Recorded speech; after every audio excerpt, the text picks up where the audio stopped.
they really saw something in me and they gave me an opportunity. Yeah. And then being eager to learn. For everyone who is out there, with the young men, every young man out there, you need to be eager to learn, because there are many opportunities there. I don't know, I've met Emma today. I don't know where we shall meet any other time. I will meet this person. So always be humble and be eager to learn. And then about coffee, I've learned, like I think I've learned that always take everything in the steps. Because if I had started with the basics, I wouldn't be back here now. True. So like, if you have the opportunity, take it in the right way.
People at the moment are struggling to understand the older generation because times have changed. Technology has come in. They've moved on. Yes.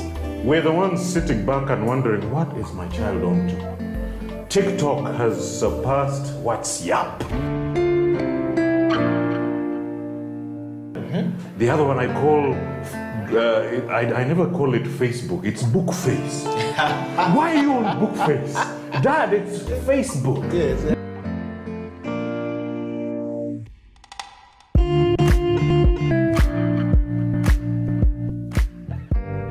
Me, I keep saying, I have a foot amongst the millennials. Yeah. And I understand the traditionalists. Okay. There's a song in the 60s, by the way, and in the 90s, 70s, where they're like, parents don't understand. Yes. Remember Prince? Yes. Prince.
Hello and welcome to House of Talent Television. My name is Emmanuel and this is the Coffee Break, the only coffee show in the land of Uganda. So if you're not here watching it, I don't know where you are. Welcome again to this edition where we talk about coffee, everything that involves, the coffee business. We're talking to baristas, we're talking to roasters, we're talking to farmers, and everything you need to know about coffee. This is the show where you learn about it. This is House of Talent Television. You can always catch us on social media handles at House of Talent TV. That's on Facebook, on our Instagram, on our Twitter, and on House of Talent TVUG.com. That's on our website. Make sure not to miss the show. If there's someone you know who needs to be watching this show, let them know that we are on right now, wherever you're watching from in the world. Today, I have two gentlemen in the house. These guys are very learned in coffee. They have studied, they have worked in coffee, and I'm excited to have them here because it's always good to have different experiences. People come, people go, but everyone comes with a new experience. And I just want to welcome these guys in the house. Arnold and Ali, you guys are very welcome to House of Talent Television. Thank you so much. It's good to have you guys. Thank you for honoring our invitation. I know it was a last minute thing, but the rain in the morning and all these things, but you guys showed up here, and I just want to say thank you very much. And we just want to dive right into the show. As youthful guys, young guys, good looking guys, there are a lot of other things you could have been doing. I know there are guys who are playing football, there are guys who are studying to be doctors, but you guys decided that we should get into coffee. What prompted that idea that you should get into coffee? I'll start with you, Arnold. Good morning, viewers, and my name's Arnold Darinda, barista, Brew Plus Lab. Yeah. Like any other young man, initially it's all about maybe money, making it in life. Yeah.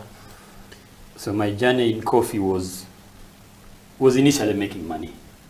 I didn't know where all this would end. Yeah. But it was all about I need to earn something.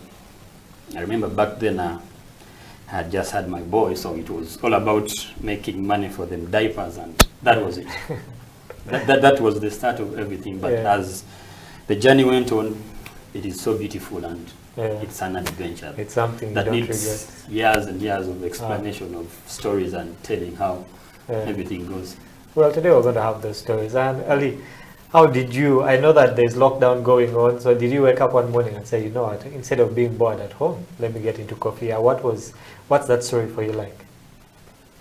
Actually, it wasn't because of the lockdown. Yeah. I was looking for a job in 2019 in some restaurant. So the barista had gone somewhere. They had no barista. Yeah. The boss was like, I'm going to give you an opportunity. I'll bring someone to give you some knowledge about baristry. Yeah. I said it's okay. I was looking for a job. As he said, we have to earn. Yeah. We set our goals to have some money and all that. But being in that position, I had love for it. Yeah. I fell in love with coffee. I did everything I could, but I had no that knowledge. So I decided to go to Brew Plus Academy. It's actually a laboratory found in Kamocha. Yeah. I started learning, and it's going very well. Yeah. I'm actually a student at MOBS University. Okay. But I love what I'm doing. Yeah. So what are you studying at MOBS? Business administration. So in the future, is you're going to take your coffee, add it with business administration, and become a businessman. Yeah? Exactly. That's interesting. So back to you, Arnold. We have had guys here who their first coffee experience, wasn't that good. At least I know at least 70% of the guys who have been here always say the first time they took a coffee cup, it was bitter. It wasn't like, in Uganda we used to taking tea, Yeah. and they were like, the first coffee cup they took was really bitter, but somehow they ended up becoming baristas, How was your first coffee cup for you? It was actually interesting because I was so privileged I started from Endiro Coffee. So I was really around very good guys. So my first cup of coffee was like a test. Yeah. Because I used to see what these guys were doing, the art and everything. It was so beautiful. So I would be So there, the norm was you make the coffee, you take it. Mm. You don't waste it. Yeah. You make the coffee, you take it. So the guy who made Barista, he was called Barista Isaac, he made the coffee and was like, this is for you. Back then I was an assistant. An assistant was mainly doing the juices, and you really had less opportunity to go to the coffee machine. Yeah. So the guy was like, today this is for you, and I had never tasted coffee. So when I took it, yeah, for the first time it is bitter, Yeah. but with the milk I had to finish it. Yeah. So the love went on growing and growing, and then I wanted to make it for myself. Yeah. And before I knew it, I was actually like 2 weeks on trials. The HR phoned me and was like, so you've just been here 2 weeks and you're doing the coffee, and that's how I got tested, and it all went on, Yeah. and I started working. Interesting. So, Ali, you told us that you basically got into barista because the barista wasn't there at that time. Yeah. And they just threw you in. It's like throwing you in the deep end when you go to the pool, and you really have to learn how to swim at that point. So, what was the first cup of coffee you made? Like, I know that I asked him what his first taste was, but the first cup of coffee you made, was it a disaster? Was it something that you made and you're like, you know what, I think this is what I should be doing in my life, you know? How was it for you? Before having knowledge about coffee and tasting it, Yeah. I had friends, they would tell me coffee is sour, coffee is bitter, and all that, but my first cup when I took it, it was a bit harsh. Oh, I don't know if it was the coffee I took, yeah. and very strong. But as I went on to some restaurants, they gave me coffee with milk. I tasted it, I didn't even put sugar in it. Yeah, And it was very sweet and the aroma was nice. yeah. But the first one, yeah, it was a bit bitter. And what about your first experience making a cup for a customer? How was that like? As I told you before, they brought me someone, but it was only for 30 minutes. Yeah. So you learned for 30 For minutes? 30 minutes. Knowing nothing about anything. Yeah. Even the machine, he told me you steam like this, an espresso should be like this. Yeah, So I had to do it because yeah. I wanted to try out. And yes, I wanted money. Well, that must have been like a very scary experience because, you know, just throwing into a machine, you have It no was, idea what but you're doing. Lucky enough, Yeah. the first coffee I made to the customer, the guy liked it. And he was like, yeah, you can do good coffee. Then the boss was around also. Then he said, you know what? It's really nice. And this baristry stuff is very good. So maybe you should go for it. Yeah. Yeah, I did like a month and I had to start studying again. Well, I think it's something that actually chose you. You know, I know some guys who, some guys will have given up at that point, Yeah, and you say, yeah. you know what, let me try something else. Yeah. Arnold, we were talking earlier, and you said you've been to Oman.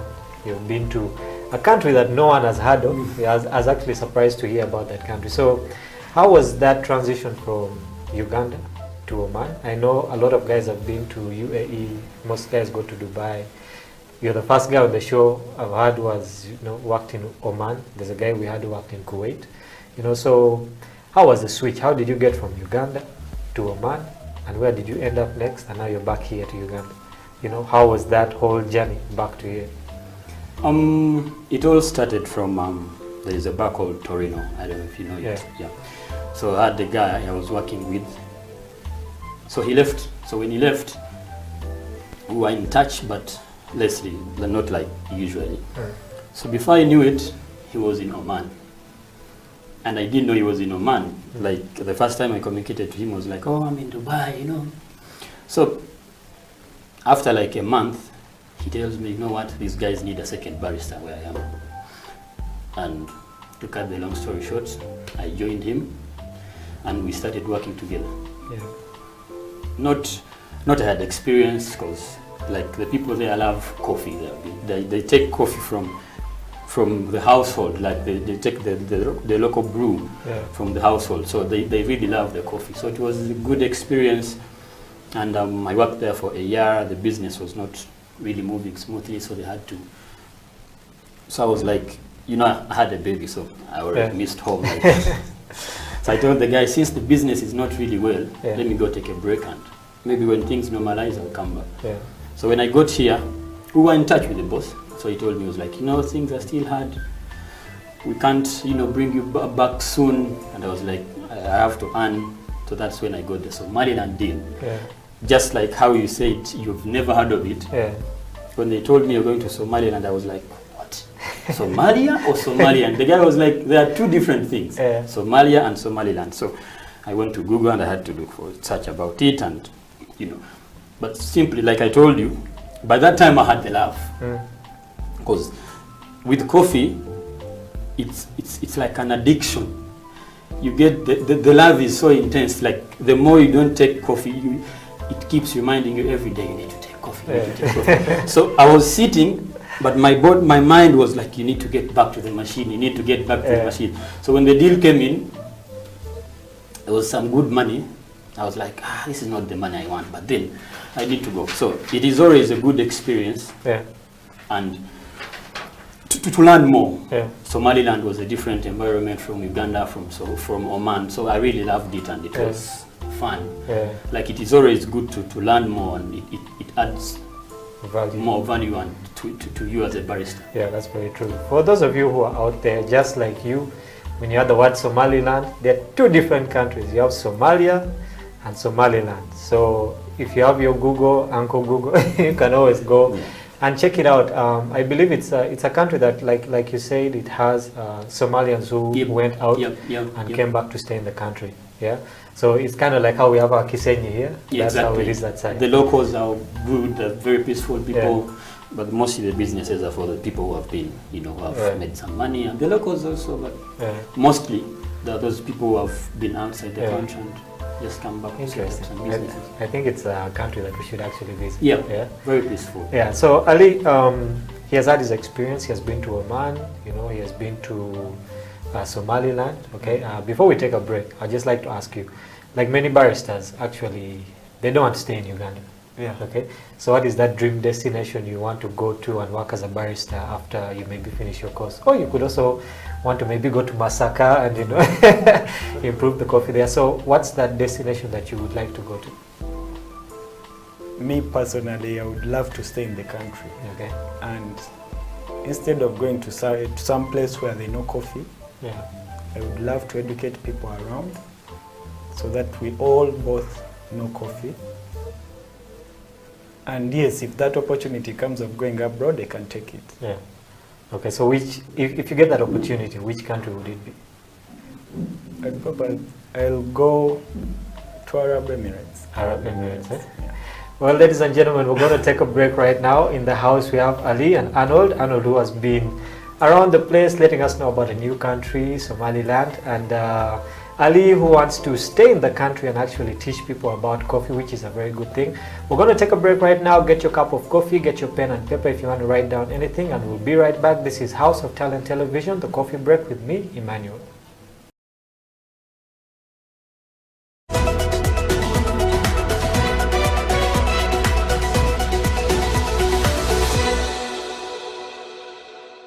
So I used to love the way our barista used to present his cups. Yeah. For example, one day he presented some nice coffee.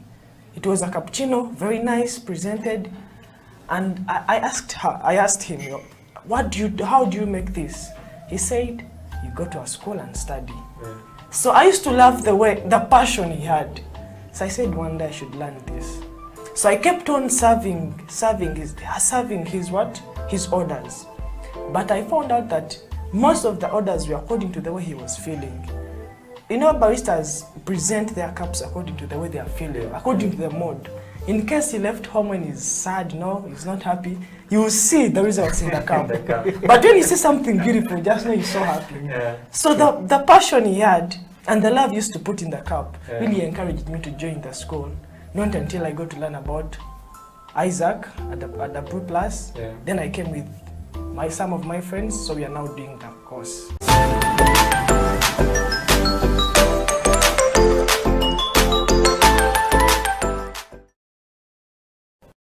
You have to know each equipment.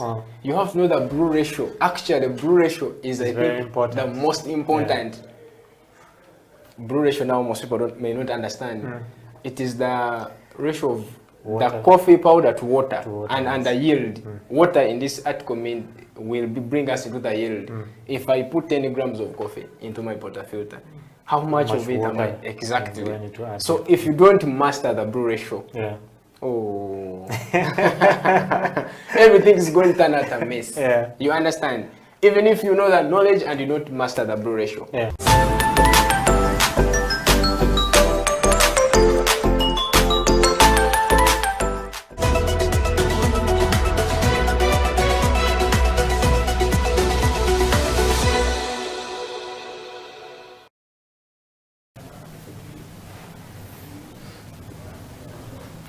Welcome back to the Coffee Break on House of Talent Television. My name is Emmanuel, and in the house today I have Arnold and Ali, two wise guys, two guys who have been around, two guys who are studying. One of them started on job, went backward. One started from the right place, going forward. Arnold, you were telling me earlier that you took the bull by the horns. Yeah. Yeah. You started basically on station, and now you're working your way backwards into learning. How does that work? I figure that if you start from the station, you should already have gotten knowledge from that station. So why is it that you're taking a step backward to actually go back into school and learn more about coffee? It's like learning a vehicle or a car when you're learning driving. But just like meeting you and they start teaching you the driving. Maybe you don't know the basics. Yeah. But then when you go to the driving school, they have some basics. You have to do this, you have to do this. So with how I started was basically like a set of just get to know this and go make some money. Yeah. But then when I met Isaac from Brew Plus, there are many things that I saw and I was like, what? So coffee has basics, because coffee has there are a few things you need to know: how the coffee is grown, how the roast, the cupping. It is detailed. Not really very detailed if you're really focused. But like when I got back and I saw all these and I was like, no, I need to add on whatever I have to be a better barista. Yeah. Yeah, because you can't just take coffee because of making the money. Yeah, true. Yeah, it is. When you grow up and learn it and love it more, it's really a very good experience. So I had to really get back to the ground and learn more with Brew Plus. Interesting experience. I think most people would have just continued, until you reach that point where you need a certain basic, but you didn't learn it, so it becomes a really big problem. Yeah. So for the people out there, if you learn on station, it's always good to go back, have a refresher course, because coffee is a changing industry. There are always new things that are coming up with coffee research, so people need to keep learning. Yeah, and Ali, you also started with a 30-minute tutorial, basically. They just threw you inside there. So I want to ask, is there, before you got into Brew Plus, okay? We've had people here who say that they studied on YouTube University, with your 30-minute tutorial before you got into Brew Plus, okay? Did you take like an initiative to learn some things about coffee by yourself, or it was just like, you realized at that point and you're like, I need to go to Brew Plus? I actually used the help of internet. Yeah, I did some research because I had to do the job, and it was an opportunity given once. I didn't want to stay back at home telling my boss that, what, this thing is hard, I can't do it. So I had to learn, did some research, what makes my coffee better. Yeah, I used the internet. Then after, I went back to the university. That's when during lockdown, it's when I decided, what, maybe you can do better at baristry. So I went to some academy. I found that their standard is a bit low. Someone recommended me for Isaac at Brew Plus, and it's a very good experience there. So at least I know that all of us at a certain point have used YouTube University for one or two things. But it's interesting that there's actually a lot of resources out there. I know that there are people who want to start their baristry journey, the people want to be roasters, but they're looking at the schools, and some schools are expensive, some people don't have money due to the lockdown. But I think for those who are out there, you don't need to start in a school. You can start on station, work your way backwards, like these guys. Or you could just go to YouTube, go to the internet, search something. So by the time you get the opportunity, you're already on your way moving. Yeah. So guys, today I want to talk about the different lessons that you've basically learned on this journey. Because I know that there are many lessons, Before you got into it, you had no idea about what coffee was.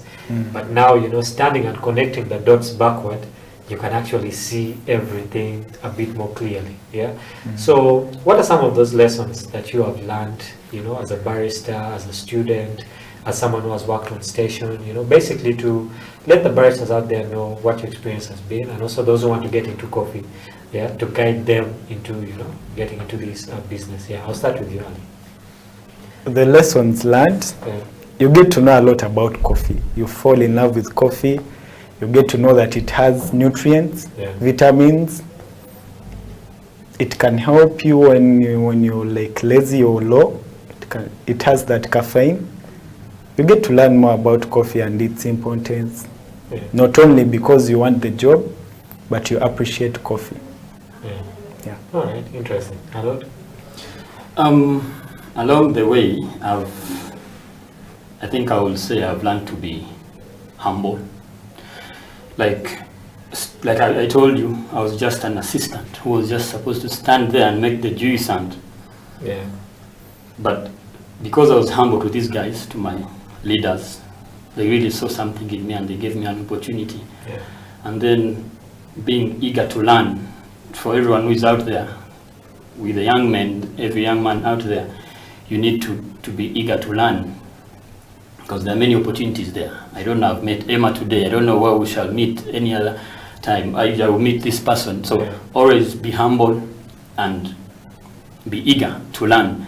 And then about coffee, I've learned, like I think I've learned that always take everything in the steps. Because if I had started with the basics, I wouldn't be back here now. True. So if you have the opportunity, take it in the right way. Okay. Always be humble, take the opportunities, and be eager to learn. Yeah. Interesting. So you have to be humble. Be humble. And also be eager to learn. Yeah, I know there are some people, when you say be eager to learn, their mind runs back to school, and some people are not so good with school. Yeah. More of the lessons I'd like to take from, basically, as a barista, you deal with people. Okay, you're not serving animals, or you're serving customers. Okay, and sometimes you meet different kind of customers. You have the very nice customers who will appreciate you whether you're doing a good job or you're not doing a good job.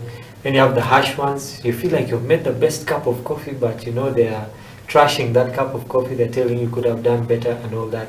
So working with different types of people, working with different types of customers, what are some of those lessons that you have learned that can make the customer experience better for the customer and also better for you as a barista? First of all is be confident in yourself. Because if you're not confident, I will not be able to explain to you what I'm doing. If you make a cup of coffee and a customer comes and says, oh, this is not how I wanted it, be able to get back to them politely and tell them this and this and this and this. Because you need to have the knowledge about the coffee, about what you're doing. Because if customers know what they want, you come and say, I want a cappuccino, you know what you want. So if I give you something different, you're going to get back to me. So I need to have the knowledge, and I have to be confident enough to explain to you that this is what you wanted, this is what you ordered for, and this is what we are giving you. So basically, you need to be confident, and you need to have the knowledge.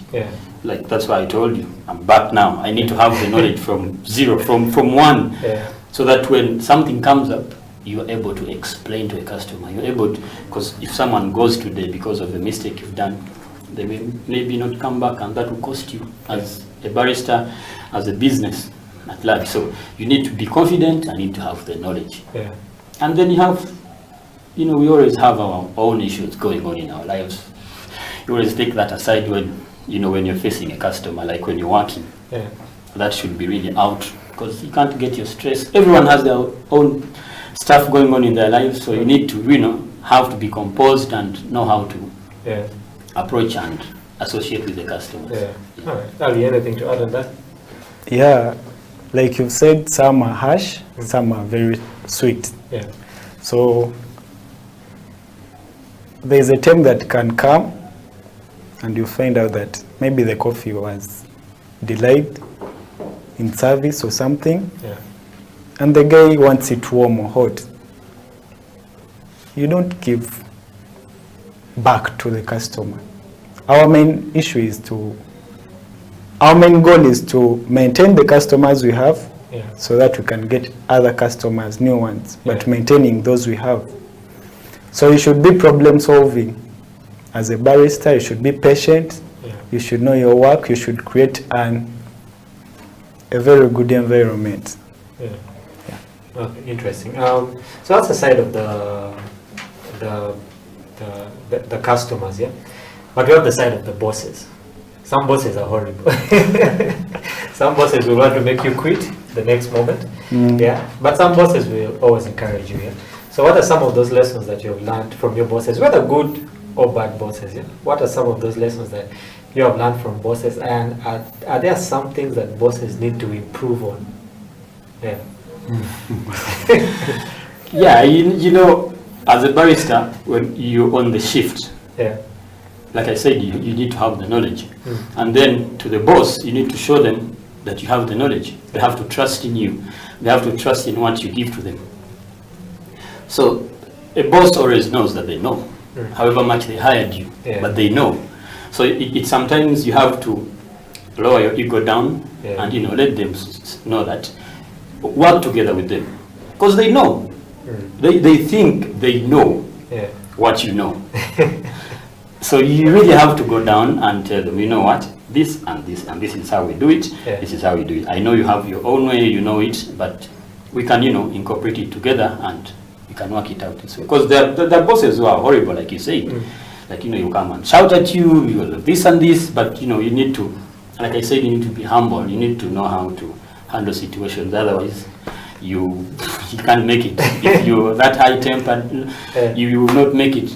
Yeah. You will lose the job, and it's always not good to to leave a bad image behind where you never know what comes in the true. future. So you really have to handle everything Yeah. with good care. Okay. Yeah. Ali, before we go for a break, your first boss. Okay. Yeah. What's that one thing you learned from him that has kept you through this coffee business? I learned from my boss one thing. He knew coffee. So some bosses know what coffee is.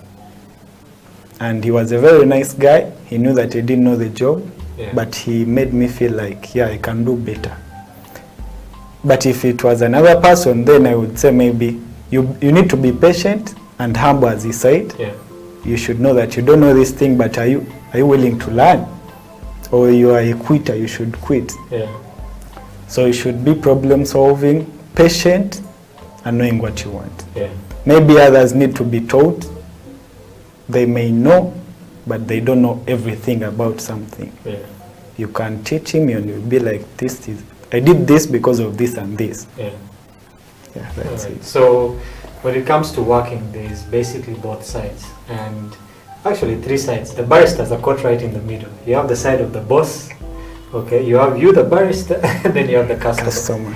Okay, so basically everything is revolving around you, So you receive information from both sides. So how you take that information as a barista will determine how good of a service that you want to give basically to both sides, yeah? Yeah, that's really interesting. Yeah. We're going to take another break right now. In the house, we're talking to Ali and Arnold, who have been telling us their experiences in coffee. They've been telling us different lessons. If you're a barista out there and you've had an experience, you've had different lessons, you can always send us a message, drop into our inbox, drop some messages on our social media handles. Let us know that you're watching. Tell us about the different experiences that you've had. And when we come back for the break, we're going into the best part of the show. I know the part that everyone waits for. We're going to brew a cup of coffee. These guys are going to put their experience to the test. There are certain things that we test, for baristas when they come here. So we're going to be marking you guys. We're going to see how much you've learned here. This is House of Talent Television. My name is Emmanuel. This is the Coffee Break.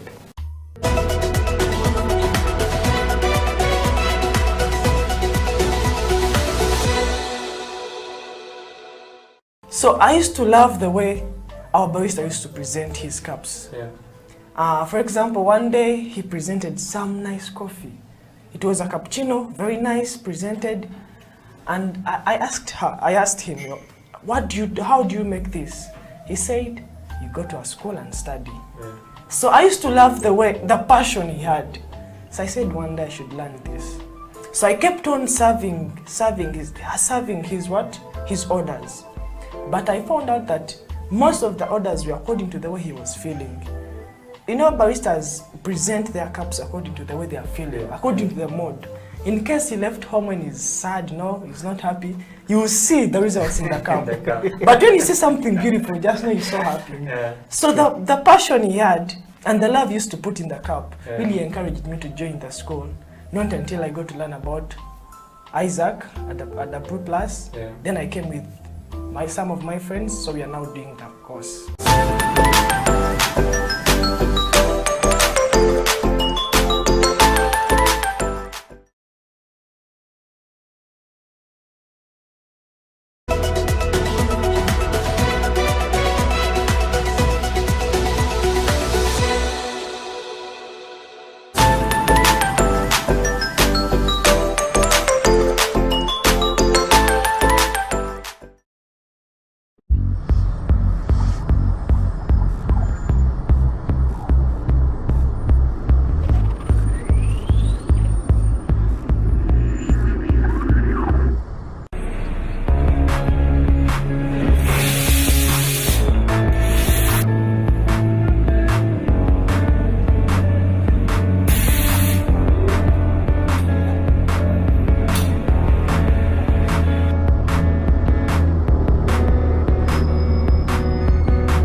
My name is Emmanuel. Remember, you can always catch us on our social media handles. You can catch us on Facebook at House of Talent Uganda, on our Twitter at HTV Uganda, on YouTube at House of Talent live stream. Make sure you catch all these shows, especially the Coffee Break, the only coffee show that happens in Uganda. You can also catch us on our website at houseoftalenttv.com. Make sure you comment, let us know, like Mr. Eddie says, send us your kisses, your disses. If you like the show, let us know. There's something you need us to change, let us know. If there's someone that you want to see on this show, let us know. We'll be sure to get them onto the show. Coming back to the show, Ali and Arnold were telling us their experiences, the lessons that they have learned, working with different kinds of bosses, working in different places, working with different customers. And for the baristas out there, I believe that the lessons that they have told us are really important things. But like I said before we went for the break, we're coming to the most important part of the show. You know that this is the part that everyone waits for. It's that part where we get to brew a cup of coffee. If you're new to the show, well, this is a tutorial for you. I know that guys are used to buying this Kawa coffee for 100 shillings and just pouring hot water into it, and you know they get away with it, and that's a cup of coffee. But there's a professional way to do things, but there's also an easier way, you know, professional and easy way to do things. So I just want to hand over to you guys. We have a lot of stuff here on the table. You know, we have coffee, we have flasks, we have all these things, and sometimes it can be terrifying, you know, to see these things. They tell you make a cup of coffee, seeing all these things, you don't even know where to start. Yeah. Okay, so for that viewer out there who is new to coffee, they're basic, they went to the supermarket, someone told them go and buy an AeroPress, and now they're just looking at the AeroPress, they don't know what to do with it, you know. So I just want to hand it over to you guys. Just take us from ground level until we get to our cup of coffee. So over to you, gentlemen. Okay. Now this is an espresso. It is actually easy and quick to use. First and foremost, this is our basket we are going to use to make good coffee. We need to put this filter inside. An espresso was invented in USA by a man. He was actually a professor at Stanford. He was called Adler Allen in 2006. So we are going to put our filter inside, put it here, put some water here. What we are going to do is to first preheat the cup and the espresso. Actually, that's one of the first things we test. Yeah. Most of the baristas have come, you first have to preheat. And clean our equipment. So we are going to preheat. Even the filter, when you preheat, you remove that peppery taste. Okay. Yeah. That's preheating. We are going to preheat our cups because we can't serve a cold beverage or a hot beverage in a cold cup. So this is it, preheating. When we are done with that, we have to remove our water real quick. In baristry, we measure everything, water, coffee, but if you want to use your espresso at home, you can even put 2 spoons or 1, depending on what you want. So it is what the baristas call the ratio. The ratio. Yeah, we have to scale and weigh everything. So I'm going to put 2 spoons. I'm going to use this. That's our coffee.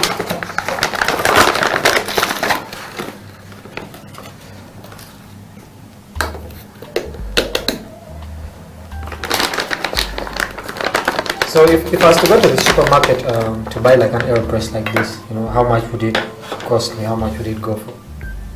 I really know, but I really don't know about the price. Okay. But it's very nice and portable. You can move with it, go outside, camping. But I think it's advisable to contact like Blue Plus to give you the really authentic thing, because the supermarket maybe may not get you the really authentic, perfect one, authentic one. So it's really good to contact the real good source and to get an authentic AeroPress. Yeah. So I'm going to first bloom to remove that carbon dioxide and gases in the coffee for a better taste. I'm going to bloom for a minute and leave it there. Okay, so usually to degas. Yeah, to degas it, Yeah. But you can also pour and wait. Okay. This is my... So, like I was saying earlier, there are certain things we mark here, you know, to test you as a barista. One of the things is that you have to preheat. Yeah, you have to preheat. You have to really preheat. So if any barista came here and they did preheat, we have to question. Because if you just serve the coffee, the peppery taste will be on the in the coffee. In the coffee. And then the cup is cold. You can't serve. You can also mix if you want. So I'm going to mix. Okay. To create a nice bed and to soak every part of coffee. After mixing, I can even pour. But as a side, you measure for that better taste. Depends on what you want.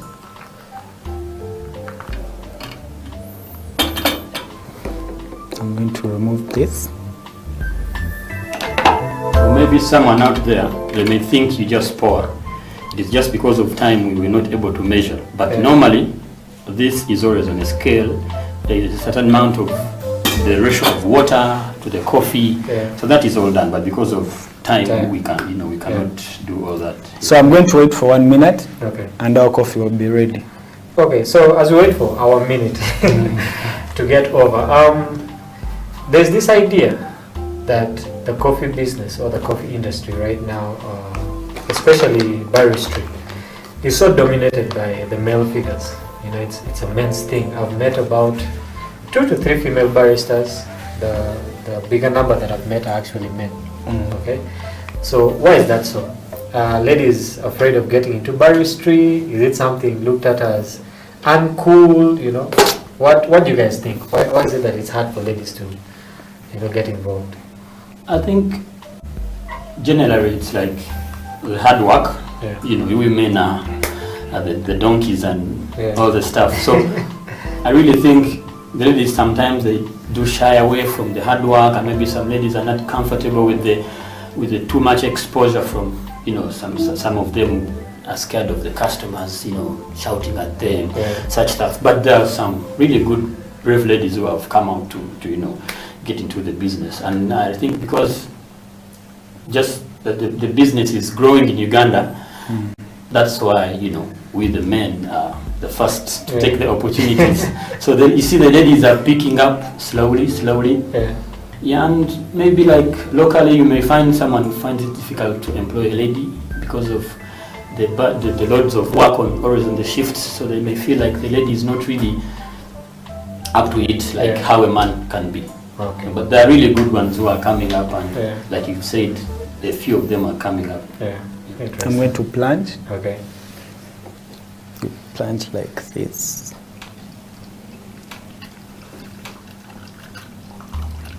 So our coffee is being pressed into the cup.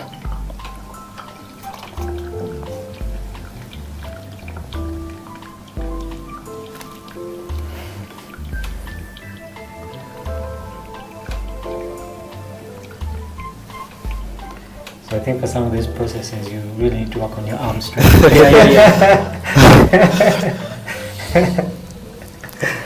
There you go. Yeah. Our coffee is ready. So just invert it and clean up. You need to be real clean. Yeah, hygiene is actually vital. We forgot to mention about it. Yeah. A barista hygiene is really, really, really vital because people are skeptical.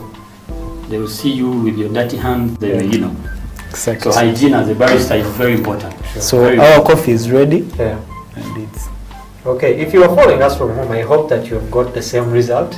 If you did something and your coffee turned out a bit different, it's your first time, it's okay. These things are a process you can always learn. These guys are here to help you. You can always contact us. We'll let you know where you can get them. There are different schools, and And as we close, we'll be taking a cup of coffee later, but we've come towards the end of our show. So we'll start with you, Ali. I just want you to look into that camera. Okay, I know there's a barista out there, there's someone who wants to enter that coffee business, but they do not know where to start, they don't know if it's a good decision for them. So I just want you to look into that camera and just talk to someone out there, encourage them, and stuff about the coffee business. Baristry is an amazing experience because you enjoy what you do, you love what you're doing, you get to love coffee. Trust me, you can't regret making that good decision. So if you are at home there and you want to be a barista, please come and try out. It's very nice. It's an amazing experience. Yes, Arnold. To every barista, every young man out there who is interested in making money, first of all, because baristry is not like something that you're going to learn and maybe at a point, yes, you may not get a job immediately, but it's a skill that you have in your head and you can actually invent and start your own business.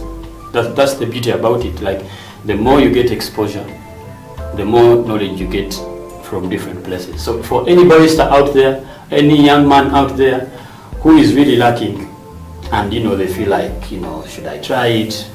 Come on, it's time. The coffee industry is growing big in Uganda and out. Baristas are really respected people, not like before. So please join. It is really a very good adventure. Come on down at Blue Plus. We are ready for you. Interesting. Before we go, I was watching a clip. I don't know if you guys got that clip. There was a gym trainer, very big guy. He was saying that people should actually become baristas because it's a cool thing when people call you a barista. It sounds nice. But in the gym they be calling you trainer, coach, gym instructor, and all these funny things. Yeah. So, like the guy said, if you're out there, you're skeptic about the coffee business, especially for the students who are actually not going to school now. It's something that it's a skill that you can add. Okay. And not only a skill, it's another way to make money, right? It's a hustle actually. Kampala has hustles, It's one of those hustles because if you get different gigs, every weekend, you can pay your rent here, pay the water bill there. So if you're out there, barista is the right way to go. The coffee business is growing, so it's better to get into it when it's still at the ground floor. When it reaches the upper floor, it's a bit harder, right? It's a bit harder. So I just want to thank you guys for giving us basically your time and also sharing your wisdom and your experiences with us. I hope that next time, when you come back here, hopefully we'll be talking about how you're setting up your coffee shop, how you're setting up a school or something like that. And till next time, I've had with me Ali and Arnold in the studio, sharing with us different experiences. We hope that next time they'll be back. And like I said before, if there is someone, a barista, a roaster, a farmer, who needs to be on this show, please send us a message. We'll make sure we headhunt them and get them on this show. Thank you for giving us your time. This has been the Coffee Break on House of Talent Television. With me, Emmanuel. Till next time, enjoy your cup of coffee.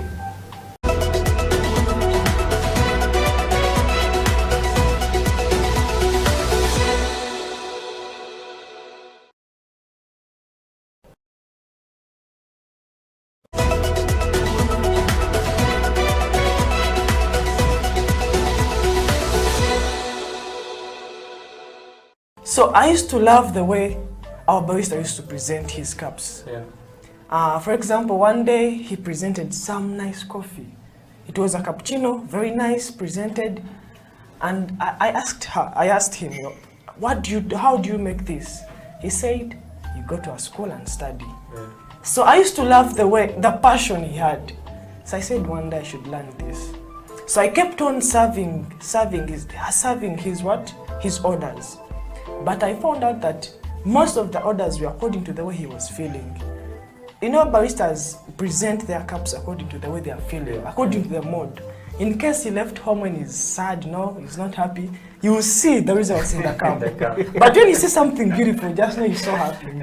So the passion he had and the love he used to put in the cup really encouraged me to join the school. Not until I got to learn about Isaac at the Blue Plus. Then I came with some of my friends, so we are now doing that course.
It is the CEO Bench. My name is Eddie Okila, and welcome to the program this day. This is the House of Talent, and my guest this morning on the CEO Bench is the man who is on the rise, the man who is sports management as well as national club management in Uganda. He is the CEO of Express FC Uganda. The Express FC is a very old football club started many years ago in Uganda, and of course is the man on the spotlight at the moment with COVID-19 winning all the trophies, and with the man with the many nominations to come to the CEO Bench. Isaac, welcome to the program. Thank you. Here we spread the love. When we do Thank this, you. Pastor Mugabe said you have to Thank spread the you. love. Welcome to the program. Thank you. It's a pleasure Yes. being on House of Talent. Well. Thanks for the invitation. Well, and we want to start from a lighter note, Isaac. You know, the CEO Bench would like to get to know you more from a personal point of view and a lighter note. Who is Isaac Mwesiga? Well, Isaac Mwesiga is a Munyoro from Hoima, an IT expert with a lot of passion in sports, not only football, Yeah. sport in general. A go-getter. That's very important. Yes. Yeah, I don't know what else people need to know, but Yes. not yet married. That's Yes. maybe also. Oh, you need yes. to know that. Yes. So are you single and searching, like they always say? No. We could I'm have not. some potential viewers out there who are looking Yeah. for a candidate. Yes. That's a story for another day. Yes. But So I'm contented. Okay, so Yeah. Isaac, how did you, growing up in Hoima, and you know, did you grow up in Hoima or spring out of Hoima? Hoima has the city of oil, where we believe riches in this country might start from there. You know, growing up in that place, how was it if you take us through that process? Did you play those small football things we used to play back in the days? Banana fiber? Oh yes, I've always said this, that first of all, my primary school was just opposite my home, Yes. and the football pitch was just next, by the fence. And so you control football itself? Kind of, and I used not to go to class in the afternoons. Yeah. You know, our education system, we study morning and afternoon. So Yeah. afternoons, I was never in class. Would be playing, or you know. So I played football at a younger age. You know, for leisure, as you know, with those fiber balls. Yes. Then of course I played football at high school, but of course I was smaller, so it was a disadvantage Yes. for me. Yeah. And of course, because of the history of sport in this country, most of the parents were not in agreement for us to play football, and we are kind of doing well in class. So my parents asked me to pursue education, not sport. But I never lost the love for the game. So I decided that if I don't play the game, maybe I could manage something, and here I am. Wow. Yeah. And you know, how did you change from IT to football? Parents back in the days would not allow, you know, children to go into sports. It was not a place for us to, you know, go to. It's not a place where you say it's a revenue earner, or money earner, a life earner for many parents. So football, music, and all these other things were not a place to go. And yet you went for IT. How did you cross to football, and how did that, you know, span out with your mother and your father, you know, seeing that the IT expert we expected to be is in football? Well, this journey started, the changes started when I went to university. I thought I would have been a professional footballer. But then I got a scholarship at the university, and you know, my parents were like, you study, because there's no money in football or in sport. So I went for an IT course, studied, started working. Then I had another scholarship. I went to Italy, in Milan. Milan is a football city. Yeah. I was living in a hotel owned by a director of a football club in Italy. And he needed a footballer, a particular position and I got interest. I said, I think I can get you this player. But fast forward, things didn't work out. But then he gave me one advice, and I live by it up today. He said, I think you're very good at football. You have the knowledge, you have the passion. Think of pursuing a career in sport. Yeah. Then I was doing a master's in IT. So when I came back, I noticed that there was money in football if we did things right. But it's a process. You have to take it slow. Sport needs a lot of patience. Yeah. So I continued with my IT career, but with a thought of one day I'll get into sport. So I studied an intermediate course. Then we used to, study for 3-4 months, then get certifications. Then we were about 4 or 5 intermediaries in the country. Then I started managing kids, young footballers, to improve their careers, chances of them playing in professional football. Yeah. Then that's why I said transforming from IT To football. Yeah. But I continued doing the IT work because there was money. I was earning very good money, and then, then something hit me. Like if we did very well if we managed sport very well and football in particular, we could make big money, like how you see the Cristiano Ronaldos of this world, like how you see the Premier League footballers earning a lot of money.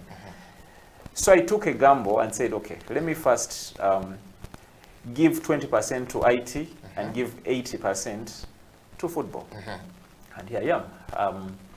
I had an option of getting into bigger clubs in this country, but I chose a club with a big heritage, with passionate fans, and a club that had big challenges that I thought I would add value to it, and that was Express. Wow.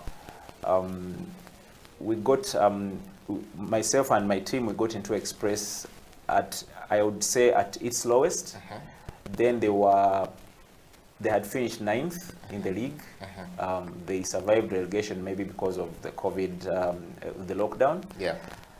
But for me, I looked at it as an opportunity to make things happen and for the world to see what we can do in this game. Yeah. I have a big team I work with, my secretariat and the technical team. These are people we've built relationships over time.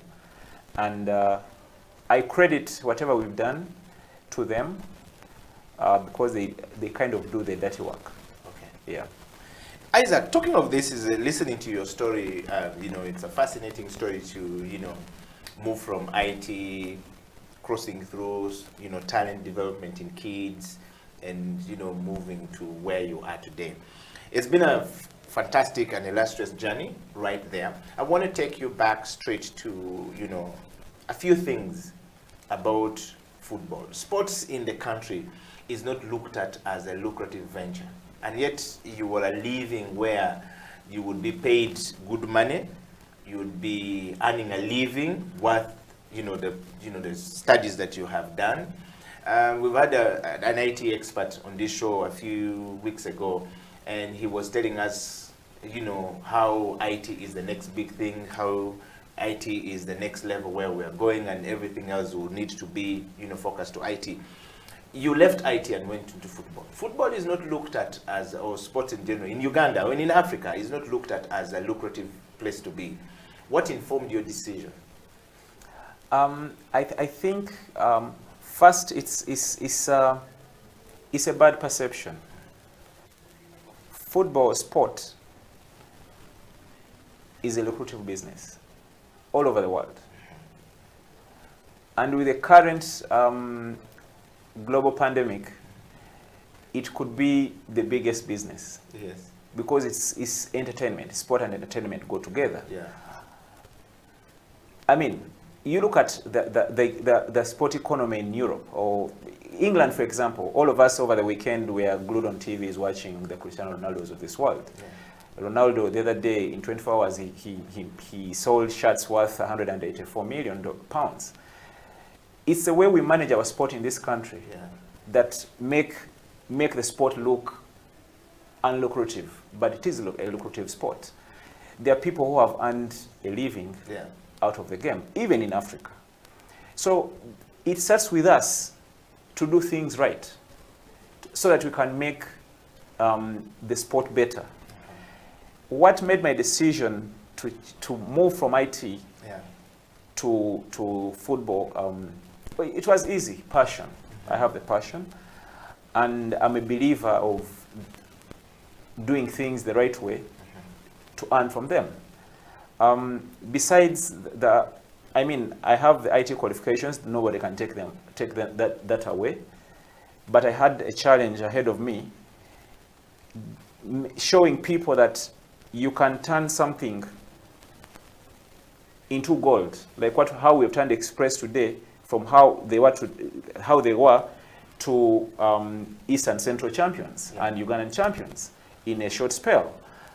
It means if we work together as a country and start thinking of sport as a business, there are thousands of people out there that we can help and earn a living while happy. It's entertainment. I mean, you go to the field to play and enjoy yourself at the same time earning a living. And football connects a number of people. It's entertainment. It has the touristic arm, and it employs a number of people. So the decision for me was more of passion and to make changes, and it starts with people like me to make this change. Well, you're hearing from that beautiful words coming from Isaac. Isaac is the CEO of Express FC, one of Uganda's oldest football clubs, and of course started in the suburbs of Kampala, the capital city of Uganda, going to the rest of the world. Recently, Express FC are the new champions in the midst of the pandemic situation brought about by COVID-19. And we want to know from there, going into that office in May 2021 and turning things and winning, Isaac, is not an easy journey to go, with or to play around with, but also there are learnings in there. The program you're on today is called Change. The CEO bench focus on change management, transformation, and personal leadership. We want to take you from that point. What is leadership to you, Isaac? Well, leadership is broad, but to me, first of all, leadership is working with people, adding value to people. You are the top, but you are within. You are just as the word says, leadership. You're just leading a group of people, just guiding them. I'll give a live example at Express. I lead a group of intelligent people at the Secretariat. Technical people on the technical side of the game. Those are the coaches and the medics, and then we have footballers. Now, these are three different sections that kind of diverge in the ideology, the way they think. But as a leader, I must bring these three sections together. How do I do that? By creating or different autonomous systems within, everybody knowing that they own what they do. They own their sections, they own their different departments, and they feel a sense of ownership that of what they're doing. So for me, leadership is working together, creating relationships, adding value to the people you're working with, to attain the objective, one similar objective that we have, that is moving from one place to the other in the positive way. Wow. And on that note, Isaac, what is self-leadership to you? Let's narrow it down to you. What is self-leadership to you, Isaac?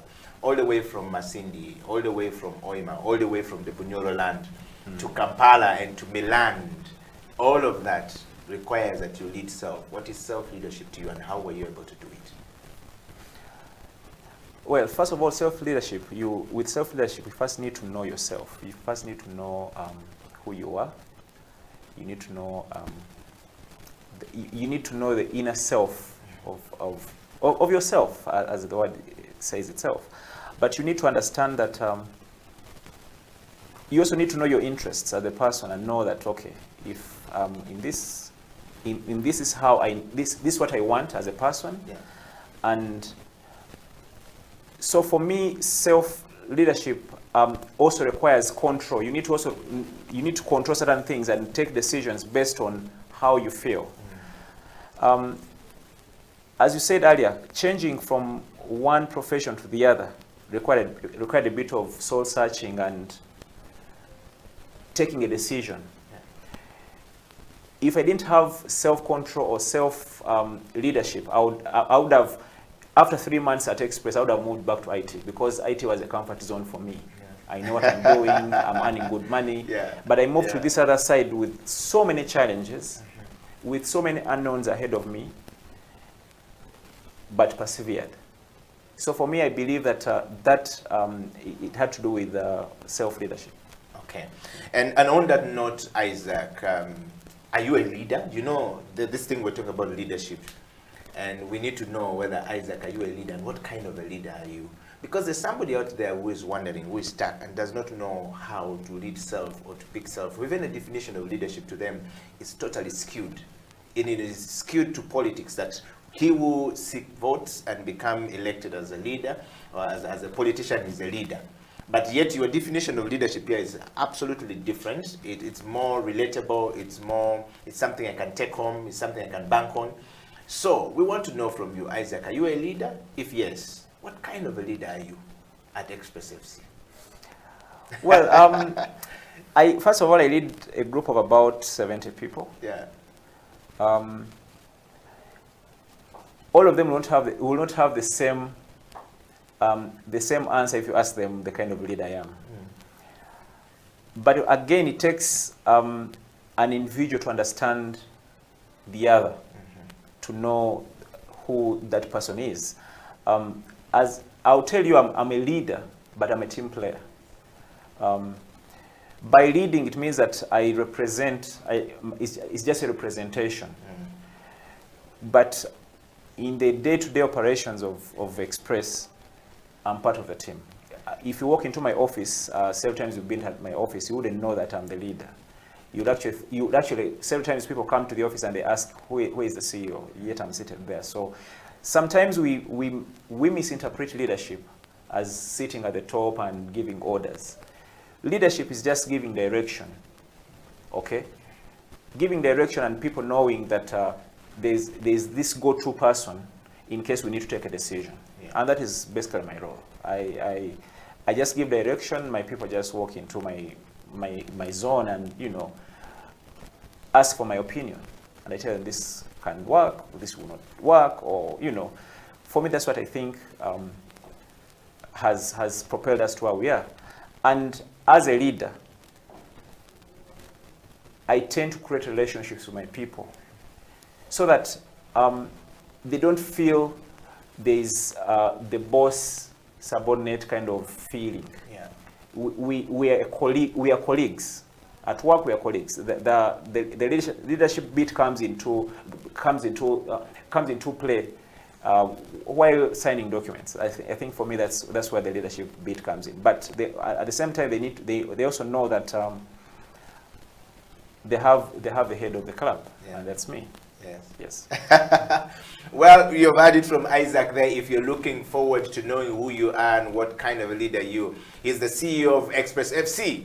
And we're going to be talking about Express FC at some point when we go into change management after this break. Of course, we've got to serve Isaac a cup of coffee so that you can also have a cup of coffee, all right? The CEO bench will be right back after this. Please have a cup of coffee to yourself and share it far and wide. And to all of you guys abroad who nominated this gentleman to come on the show because you support Express FC, welcome to the program. And to everyone across the world, in Australia, in the US, in the UK, in Denmark, in Sweden, all of you guys in Tanzania and in Kenya, Niaji habari ya leo. We shall be back after this.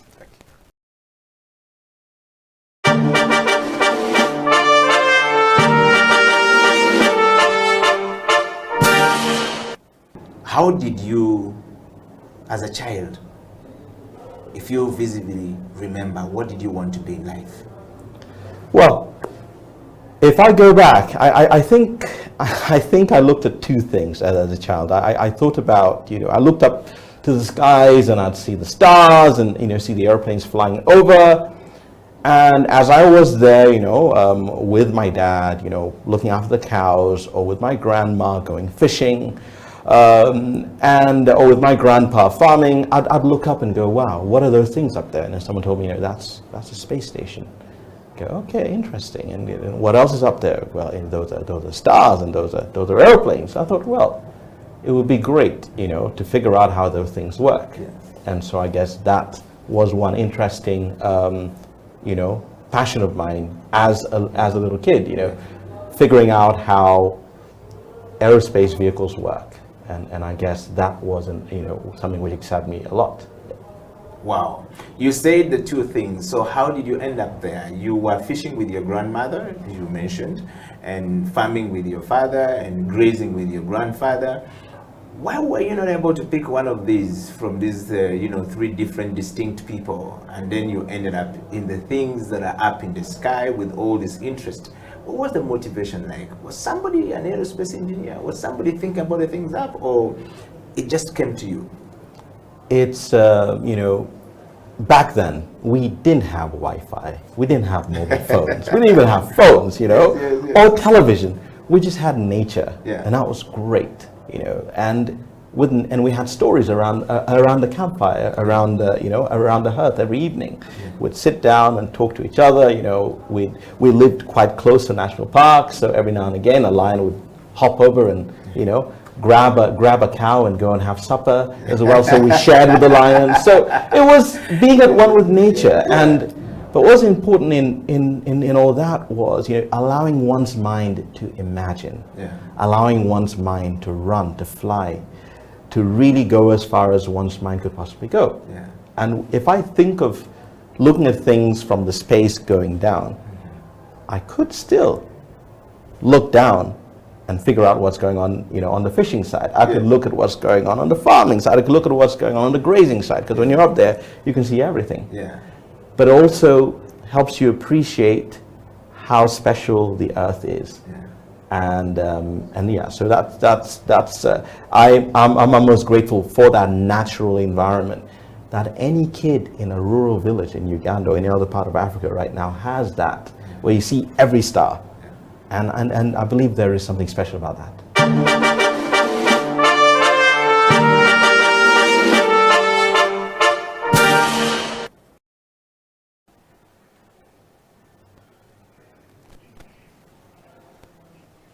It is a CEO Bench, and welcome back to the program. My name is Eddie Okela, and this is House of Talent Television. In the studio today, we are talking to Isaac Mwesiga, who is the current, CEO of Express FC, a football club out of Uganda, going to the world. The current champions of, the Uganda Premier League, Uganda Premier League, and Sekafa. And the Sekafa, yes. That's very important. Welcome back to the program. Thank you. The CEO Bench exists to, bring people like you and others to the program to basically share their stories, those who are on the rise to the top and those who are already on the top coming down. We want to know from you, what are the learnings from you who are rising to the top, and, what are the expectations when you get to the top? You, of course, have gotten to, to the top, or I'm still moving to the top by the achievement we have seen from your CEO assignment at Express FC. And we think that the success came too early, for you, which means that the journey has been very interesting. We want to talk about change management. You've mentioned a couple of things about managing change from one place to the next. But now we want to talk about change management at the place where you are. Managing change requires that you communicate this change to many people. Managing change requires that the change is effectively communicated both from the top to the lowest end. And of course, in the middle here, you're always going to have so many challenges trying to balance the boat and fixing things here. And sometimes that communication doesn't trickle down very well. How were you able to do it when you landed at Express FC to change the story of Express from where they were to what it is today? Well, change management is a bit I would say tricky to implement, and especially for people with my kind of background. IT people were not very good communicators. We know for as long as you write your code, you connect things and they work, you have internet, and you know, things are okay. But change management requires you to communicate with human resource. And I knew that that could be one of my problems at Express. I was dealing with people from different backgrounds, literate and illiterate. What I did was to create structures and making sure that these structures function. You have a secretariat, you have different people in different departments, from finance, HR, you have facilities managers, you have the technical team. In the technical team, you also have people we communicate to.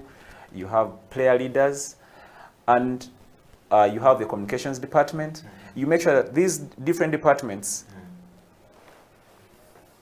are interlinked. They have a bit of autonomy, but they are interlinked in the way they do their things. Now, for me, at the end, I receive information. I receive processed information. And of course, that has helped me a lot in the sense that I have competent people in different departments, competent people in different sections.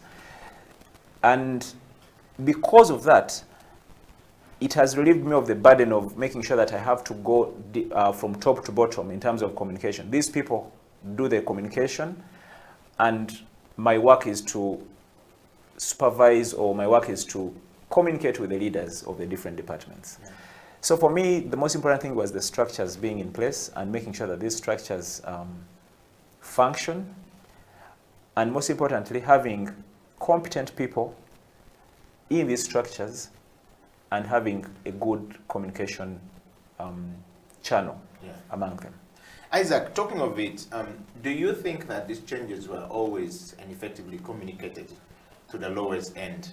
Would you attribute the success that you attained in a very short time at Express FC by making them win a certain trophy that they have not won since 1957, as it is written? You know, do you think that this change, you communicated it effectively and it was effectively received at the lowest end of the club that caused this to happen? Well, yes, and a bit of no. Yes, in the sense that, well, it's visible that we've attained success, and some people did not expect it to come this early. Because change always have doubts. Yes. But we had people who believed in us from the beginning, starting with the chairman and the board, people who believed in me especially. Yeah. It starts from the top. If the board believes in the leader they have nominated to run their club, and myself also identifying people I'm going to work with and believing in them, starting with the secretariat, the technical team, and the players. I have a hand in the way we get people on board at Express today. So I'll tell you that every player we have at Express, we believe in that player, the coaches, the secretariat. So it's about believing in ourselves. The bit of no is that we would have done better on the continent. That's for sure. Much as we've won the Premier League, or we have won this, the CECAFA. Just recently, we've just been eliminated from the Champions League. We could have been new after 25 years, but I believe we would have done better. Now, that is something we need to work on. We learned very many lessons from there. Maybe that's where we need to start from. Change management is continuous. So there are things, definitely there are certain things we've not done so well in the season. Otherwise, we would have finished the season unbeaten. We lost twice. It is continuous. And with the previous season, we learn from the previous season. There are lessons learned and there are improvements. So there are things we've done very well we need to maintain. There are things we didn't do very well that we need to improve. There are new things we need to learn from other teams, from other better teams across the globe. So the information could have reached up to from top to bottom or vice versa, but we need to keep doing that. We need to keep communicating. With communication, you'll have success. Yeah. I believe so. And of course, not forgetting the support from our sponsors and the board. It's a team effort to have, for us to have attained this success. It has been a team effort from the sponsors to the board and my team at Express. Wow. Well, this is the CEO Bench. My name is Eddie Okello, Isaac Mwesigwa, who is the CEO of Express FC, a national football club in Uganda. If you're watching us from anywhere across the world, we'd like to welcome you to the show. And to those of you who stayed long in the United States to catch this program because you spring out of Uganda and you still have Express FC, your CEO is here. And to Dennis in Australia, thank you very much. Your votes have brought Isaac to the show. Thank you, And Dennis. I would like to take this moment to read a couple of, comments from different people coming from across the world. I'll start one from one IT professional. Frank Tugume is saying that, great show today. I love the transformation from IT to sports. Shout out to Isaac for that. Usually IT people are known as the back end of people. They put on weight very quickly, they eat too much. But you're not. And I have another one here coming from I'm Eddie Okello. Thank you very much for the program. My name is James. I live and work in the UK. I used to be and still is a fan of Express FC. At some point we lost it because we started quarreling and saying so many things, and we stopped focusing on winning football. At least Isaac has brought back hope to Express FC. Shout out to that CEO and his team. And I know soon enough they're going to start fighting. Whenever success comes to Express, we start fighting. That is already the prediction coming. I have another one here on, saying, Eddie Okello, thank you very much for the show. I love that we have a football CEO talking about football. We want to deep. Can you please ask some question back and deep to, the football and sports management in Uganda has not been done very well. The likes of Isaac, brings out the new people who are not trying to stay. I hope he's not going to try and stay at Express forever, but he will be able to grow. He seems like he's a formidable person who can take the sports from wide. I like the fact that he's talking about his experience in Milan. Those are good exposures. I live and work in Sweden, and I think this is a good thing for Express FC. I'm a fan of Express FC. At some point, we were quarreling too much and we forgot about football. So we will continue to read your messages coming, share it far and wide. And I would like to encourage you to not just send a message to the messenger. Put it to the public group so that we can read it out to everybody and make it easy. Sometimes I know the messages are overwhelming, over 200, 500. It's very difficult to read all of them, but we'll sample some of them and make sure that your messages are read. Isaac, you're hearing this coming from the people who are Express fan, Yes, and some of the things they're talking about is true. And on the change management, while we're still at it, I want to take you straight to the challenges that sports face in Uganda. Ugandan sports have been facing a lot of challenges, particularly to the football clubs. We've seen football clubs come. The setup of the football clubs in the country have not been set up in a way that they allow room for professionalism to come in and to change things. They are not futuristic in their thinking. That's the fact. But the CEOs who come from somewhere else, who are not necessarily people who played football to the top, but who played football to a certain level and decided to focus on football management and sports management, are now in the sports management Uganda. Where do you see sports in this country going, where you have reached with the kind of exposure you have had at the moment? Well, first of all, I like the comments from the Express fans from, I think, the guy in the UK. Yes. I'll start with the comment, if you allow me. Please. Yes. First,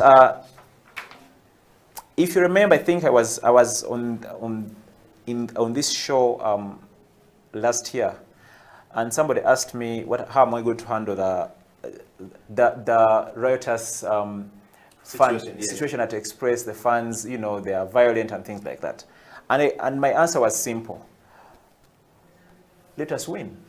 That's all they need. And I can tell you today, the fans are happy with what we've done. Not all of them, of course. 90% could be happy, but the 10% will always be there. Will always be there. However, he's right that sometimes when when teams start winning, then, you know, they start quarreling. You start having frictions and things like that. Yes. It's everywhere.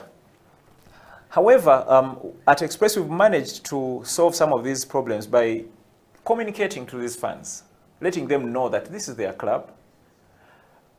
Whatever they do, they're doing it for the club. But not forgetting that we are doing well, and they're seeing the transformation. So they are happy. The real fans are happy with what is going on. Even when we lose, like yesterday we lost again. But they were not okay, they were sad, but they were okay with the result. They said, yeah, we have lost, it happens, we will not be winning every game all the time. But that is the kind of spirit we're trying to build at Express. Yeah. Again, the quarrels will always be there, but we cannot control them. Yeah. All we have to do is we have to do our job. We do our job right, have progression, and things will be okay. Now, coming back to your question, how sport in Uganda is being run, and you don't have room for, you know, we don't think strategically about clubs here. Again, as I was telling you, we need, that change starts with people like us and many other CEOs out there and many other football administrators out there to know that, to start thinking that sport is a business. Before, we used to think of sport as leisure or getting your investment out of sport quickly. But we need to start thinking strategically. You need to start thinking 4 or 5 years from now, but you start investing today. It's a mindset, and Express should be a very good example to sport in this country, that you can turn a sleeping giant into a scary giant. The Express is today. And then also, we also need policymakers to also drum the fact that sport can be the next big thing for this country. Everywhere you go today, people think if you play football, if you do sport in this country, you're going, after retirement, you're going to suffer. But that's not the truth. There are people who have earned a living from sport. But it starts with us administrators to echo the fact that sport is a business. The government, the policymakers should know, or they should also invest more in the sport and the sport facilities, sports courses, so that people can enjoy being employed in the sports fraternity. One of the biggest problems why there's no strategic planning in sport is that there's no money. Very few people will leave a paying career and come and manage football, because it doesn't make ends meet. But it's just the way things are managed in this country that the perception has failed to change. Isaac, you talked about there is no money, but otherwise many people would have come. Professional people, people with passion, people with love for the sport, to take the sport in the country to the next level. But you're saying that there is no money. Why is then there no money in sports in this country? Yet the talent that springs out of Uganda, the gift that Uganda has, is immense. The world describes Uganda as the most culturally diverse country in the world, and the most vibrant country when it comes to entrepreneurship, when it comes to talents, starting out. Ugandans go out there and excel. But yet here, we don't see it that much. Why is there no money in the sport? What do you think is the problem from the CEO bench where you sit today? The biggest problem is not the talent. The biggest problem is managing the talent. To get the money? Managing the talent, managing the institution that is handling the talent. And these are the clubs and the federations. Not necessarily the football federation, but other federations, athletics, boxing, and all these other federations or associations. Yeah. Because we're not as organized. Just the other day you saw FUBA struggling to play the Afrobasket. They did not have money. They got money in a sack and things like that. Now, some of those things scare away people who would have loved to invest in the sports institutions in this country. They walk into an institution or an association and they find that it is not run professionally. We have organizations or companies in this country that are willing to invest in sport. Now, that is the money I'm talking about. The money is there, but how to attract this money is still the problem. We need to run sports institutions professionally to attract brands to sponsor them. That's where the problem is. For example, you find that an institution is run with no accountability. An institution is run with no proper structures. An institution is run with no office. An institution is run with no basic organizational requirements. And then they expect to get sponsorship. They also expect to get grants from the government. Now, that's where the problem is. And sometimes I don't blame the government for not supporting the sport, but I'm sure they also see that we're not well organized. Yeah. That's where the problem is. But talent, immense. So again, it starts with us administrators in all the member associations, in all federations in this country, to run the sports the right way. We shall attract sponsors. We have Betway, one of the biggest betting companies across Africa or in the world. I'm sure they are with us. They're still with us, not because we are doing so well, but because they are seeing that things are run the right way. Okay. So I call upon other CEOs from different clubs and different fraternities to run sports professionally to attract sponsors.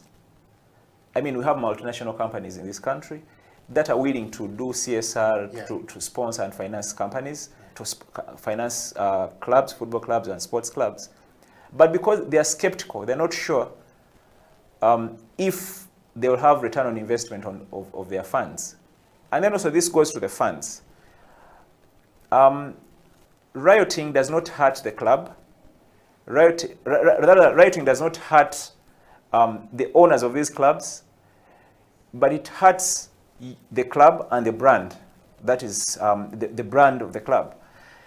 So you may think you're hurting the coach or the players, but you're hurting your club in the long run. Some of these players or us eventually will move, but you remain as fans of your club while you've hurt it. So also the brands, these other brands are skeptical investing in these clubs because of the way we act while on the stadium. You know, you are playing a big derby in Uganda, Express Villa, and the game does not end because of a fight.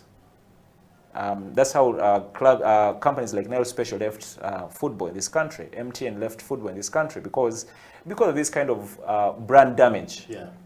So we need to work together from the fans, the club administrators, the member associations, to work together and build a brand. If you look at our neighbors in Tanzania, the other day they have a Simba Day. They had a Simba Day and the 60,000-seater stadium, Mkapa Stadium, was full with only Simba fans. Only Simba fans. Imagine. It is unheard of.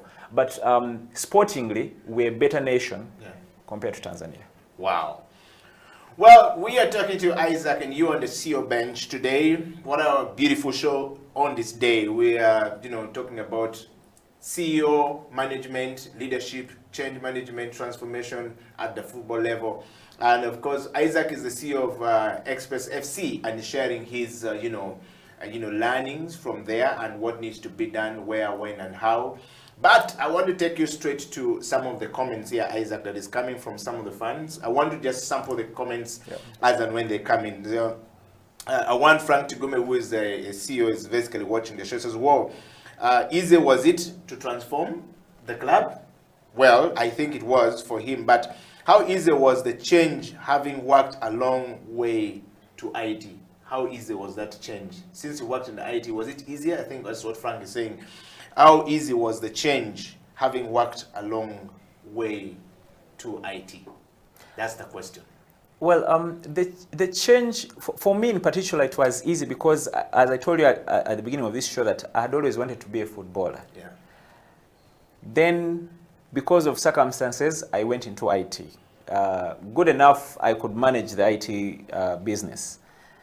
But then, I never forgot my earlier dream. Said Yeah. I did not play, Yeah. but I should at least manage. Yeah. So for me, the change was easy, and it was well driven by the passion. And here I am. And we have challenges. Sport, as you know, this sport in this country has so many challenges. Sometimes you wake up and feel I should go back to IT. But the passion and the vision, Yeah. the sports vision I have for this country Yeah. keeps telling me, persevere, you'll get where you're supposed to be. Yeah. And eventually we'll get there. Wow. Well, I'm going to read another comment before we take a break. And this comment is coming from one gentleman called James on Kampala Road. Eddie, I will not say where I'm watching from because my boss might come to me. It's working time. It's okay, James. But he has a question. Says, very beautiful show. I really love the show today. And I love the CEO bench today bringing the football CEO. At least it's a good mix. I'm a football fan. And particularly an Express FC fan. Eddie, we seem to have attained this success because of the leadership of our chairman, Keke Chiroa Chiwanuka. Now that Keke has left, has gone to becoming, the Attorney General of the country, this in itself is the beginning of the fall of Express FC because the chairman is going to be so busy that will not have enough time for the club. Can you please ask the CEO, what is the plan to manage this going forward? Or we're just going to short-live this glory we have today?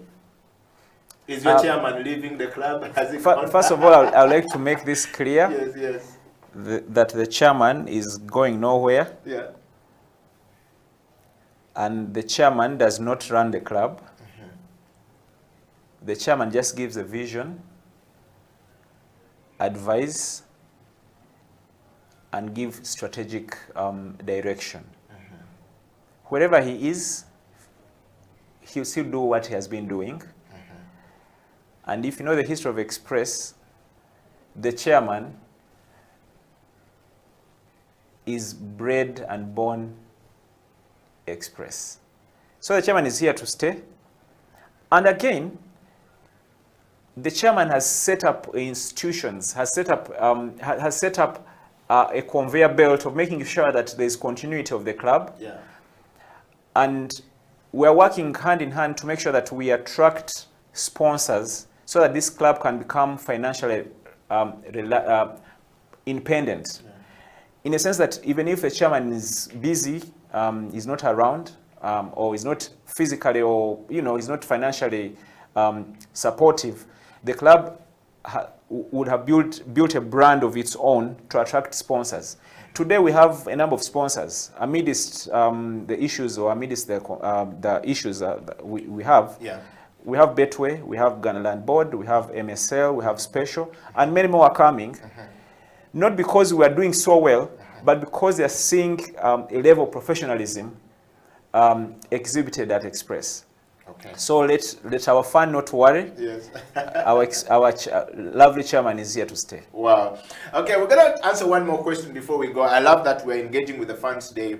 Eddie Okyila, thank you very much for the show. I'm not an Express FC fan. I'm typically a Villa fan, and I like the fact that every time we meet Express, we're always playing good football. I like the derby. It's like more of a Manchester United, and Man City derby is more of a Tottenham United derby. I love it in Uganda. I wish we could have more in Ugandan football. It's good. That kind of intrigue is good. What I don't like about it is that every time we meet with Express, there's always a fight. And I think the two leaders or the two CEOs are responsible for our fights. Because Sean Mobiro, you're in trouble for fighting with Isaac, and Isaac is in trouble for you. But my question is, I'm a football lover and a sports lover. Away from the intrigue, I think we need to make sure that football take lead, but not meeting and fighting all the time. And also the competition is sometimes useless because we are fighting over certain things that football can answer it when we go on the pitch and start to play. If you have good football, you're going to win. If you don't have good football, you're going to lose. So why keep fighting? Can these leaders see eye to eye and actually resolve this so that we can develop football going forward? The reason why sports in Uganda is failing is simply because we have people who are greedy. And I like what Isaac is saying, not because I'm an Express fan. First of all, I'm a Villa fan. The issue is, in Uganda, he who goes into the office does not want to leave the office. Take, for example, what is happening in the main federation at the moment in Uganda. We are just manipulating everything so we can't move forward. How can we continue to attract money when we're not moving forward? What advice would, Isaac, as a CEO who has done it now, say to everyone who owns a club or everyone who is in position of leadership? It seems like he's a brilliant guy. Thank you. Yes. Isaac, that's the question for you before we go for a break. First of all, I would like to make this very clear. I'm not going to stay here for forever. For those worried that I may not want to leave, I will leave at a certain point, but I will leave at the right time. And before I leave, of course, we'll have a transition. There will be a proper transition so that we don't leave the club in turmoil. The derby. I like the rivalry between the two traditional clubs, though Villa is our son.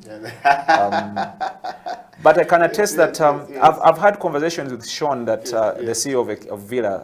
I've had conversations with him that, and I keep telling him that we need to hype our derbies so that we can have as many viewership as possible. Which turns to money. Yeah. But we also need to work with the fans' leaders to curb these violent characters that come along with the game. Yeah. But I'm happy that the last two derbies last season, which we got 4 points out of 6. We won at Wankluk and drew in Bombo. Yeah. We did not fight. Okay. We had a few elements who wanted to start a fight because they believe if you're playing Villa, you must fight. And I remember we actually even have footage. I talked to these guys and told them, look, if we fight when we're drawing, supposing we lose, what are you going to do? Are you going to kill somebody? So we're trying to work with the fans leaders to make sure that they understand that football or sport is a friendly, event. We're here to make friends, but compete on the pitch. Yeah. And I believe we are making strides towards this. At least I can attest that the last 2 games against Villa, we never fought. And we'll work towards making sure that the fans understand that they're killing the brands by fighting, yet they are earning nothing. Wow. We're going to take a break, and when we come back, we will continue this conversation in the last part of the show with Isaac, the CEO of Express FC. If you're a fan of Express FC, share this far and wide.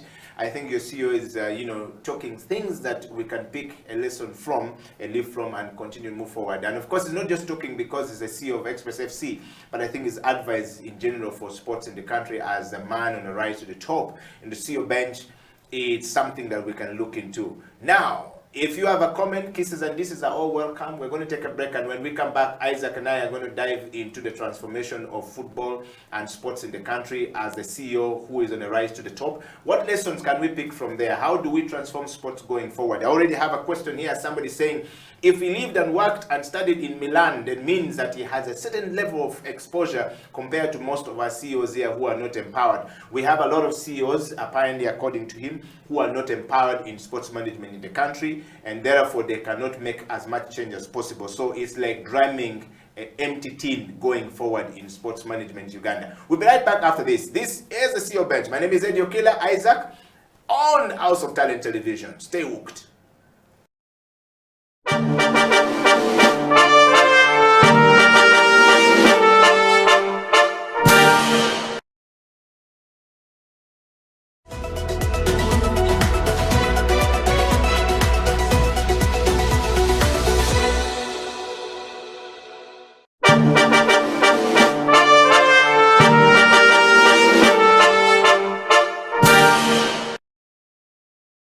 An army of sheep led by a lion will beat an army of lions led by a sheep.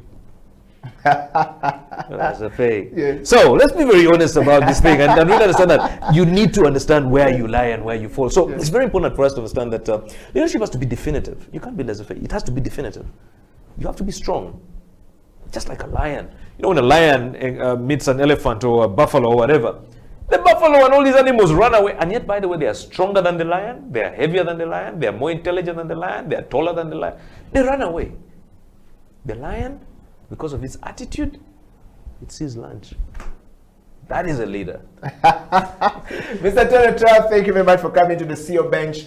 And I want to ask you, so if you were elected the President of the Republic of Uganda today, what would be your first State of Nation address now as you look into the camera and close the show? I think my first State of the Nation address would first of all to... I think I'll just close it there.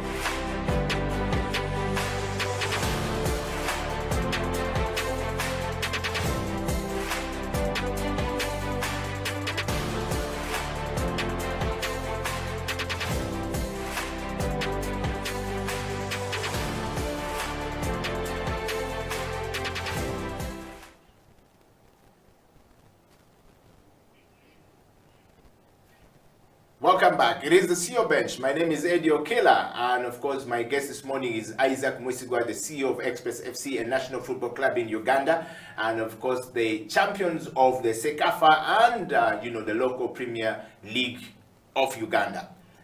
Isaac is on the program today. We're discussing the rise of a new CEO to the top, voted with 56 votes, leading as many people as possible. The CEO Bench is about voting. If you do not have vote, we can't bring you to the show. We want to have people participate in the voting. Isaac, and welcome back to the program. Thank you. So that when we bring you to the program, we have people who have nominated you. This program you're on today, and of course House of Talent, is viewed and followed by over 1.8 million Ugandans who live across the world in diaspora. And thank you. it is a place where they find solace to find so many things that happen in Uganda that normally necessarily they don't find anywhere else. And we're happy that we have them. A lot of people who nominated you are Ugandans living in Australia, in Sweden, in Denmark, some who live in the UK. We've got some people as far as living in the US who are nominating you, says, can you bring this guy on the show? But locally here, even inside House of Talent, we've got so many people advocating for you who are fans of Express FC. And they say, the CEO is just across. Why don't we bring the CEO? And here we are on the show today. We want to go to the last lap of the show, which is the transformation, but also the lessons that we can pick from you. You've had the question before we went for a break, but I want to read another question so you can answer them together. I have a question coming in here from, in fact, a comment coming from Marsico Emmanuel. He's saying, how can a polite Express fan like me position myself to replace you as the CEO of Express FC?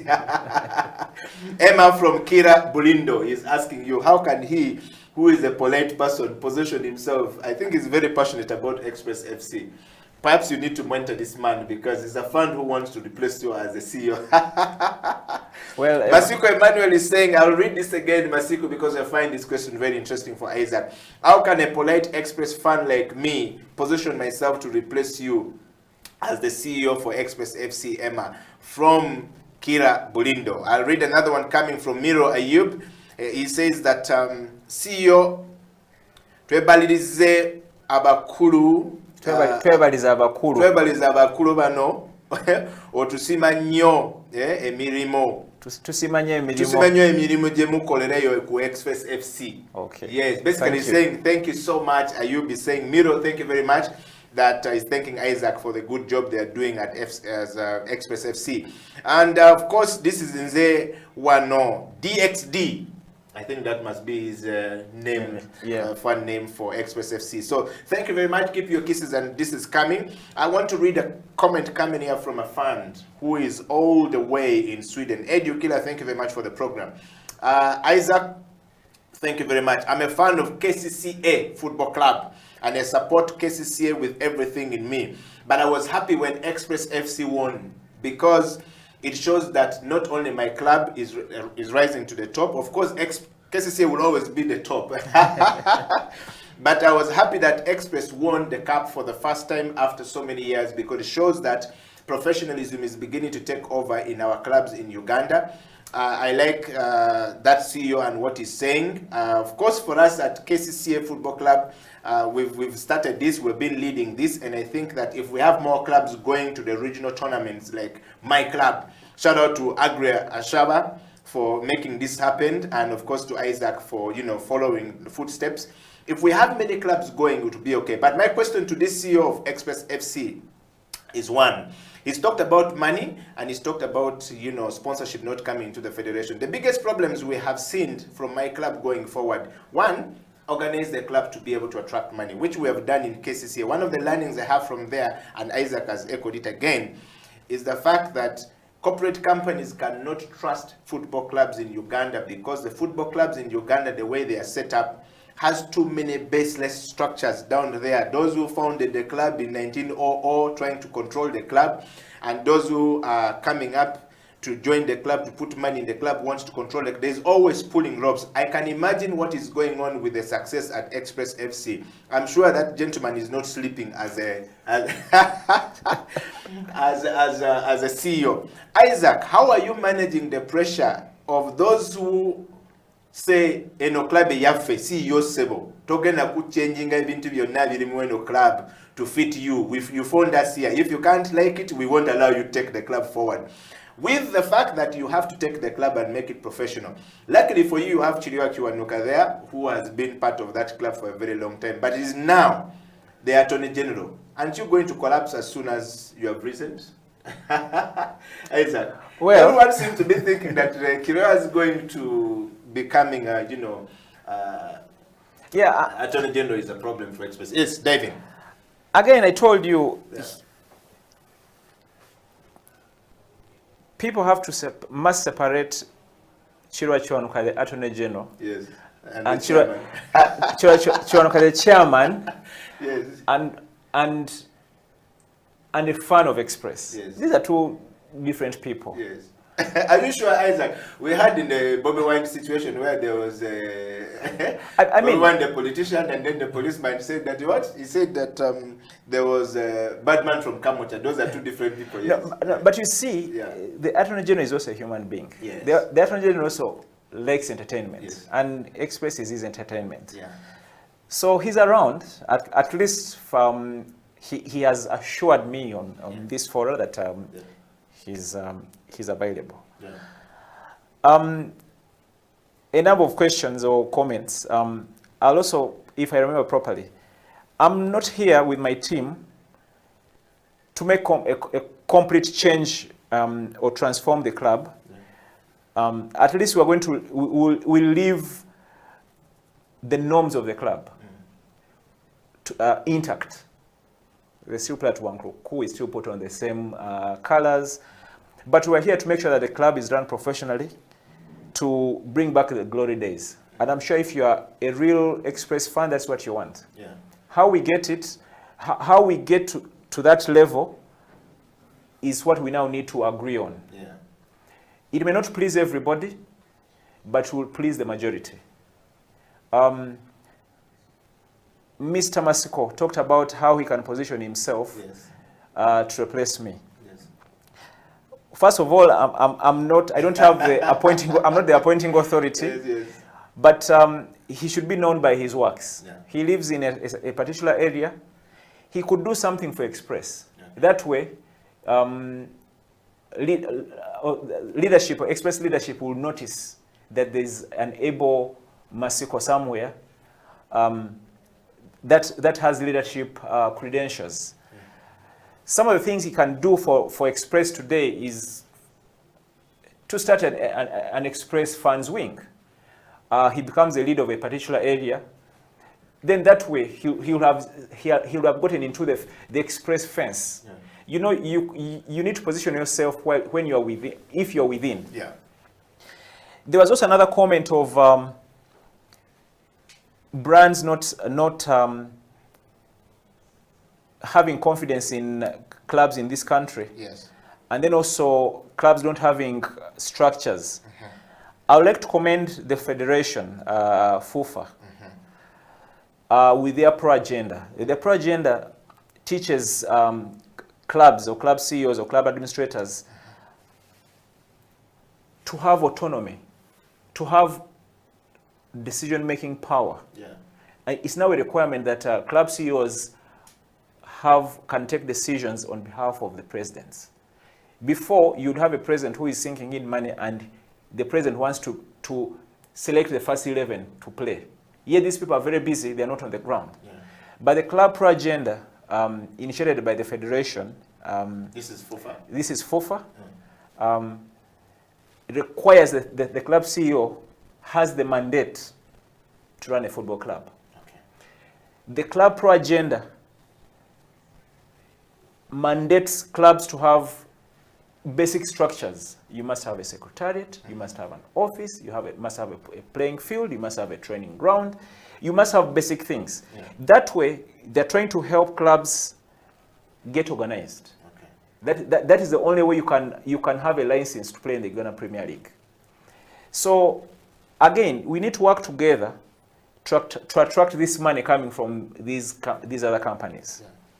Somebody talked about KCC and winning and things like that. Yes, KCC has been winning because they're an institution from the KCCA and they are mandated to be organized because they need to account for the finances given to them. Yeah. The biggest problem has been with the clubs owned by individuals. It has been a bit difficult to convince these individuals to implement certain structures. But I'm happy with my chairman, Attorney General Honorable Chiriwa Chiwanuka, who believed in me and took a risk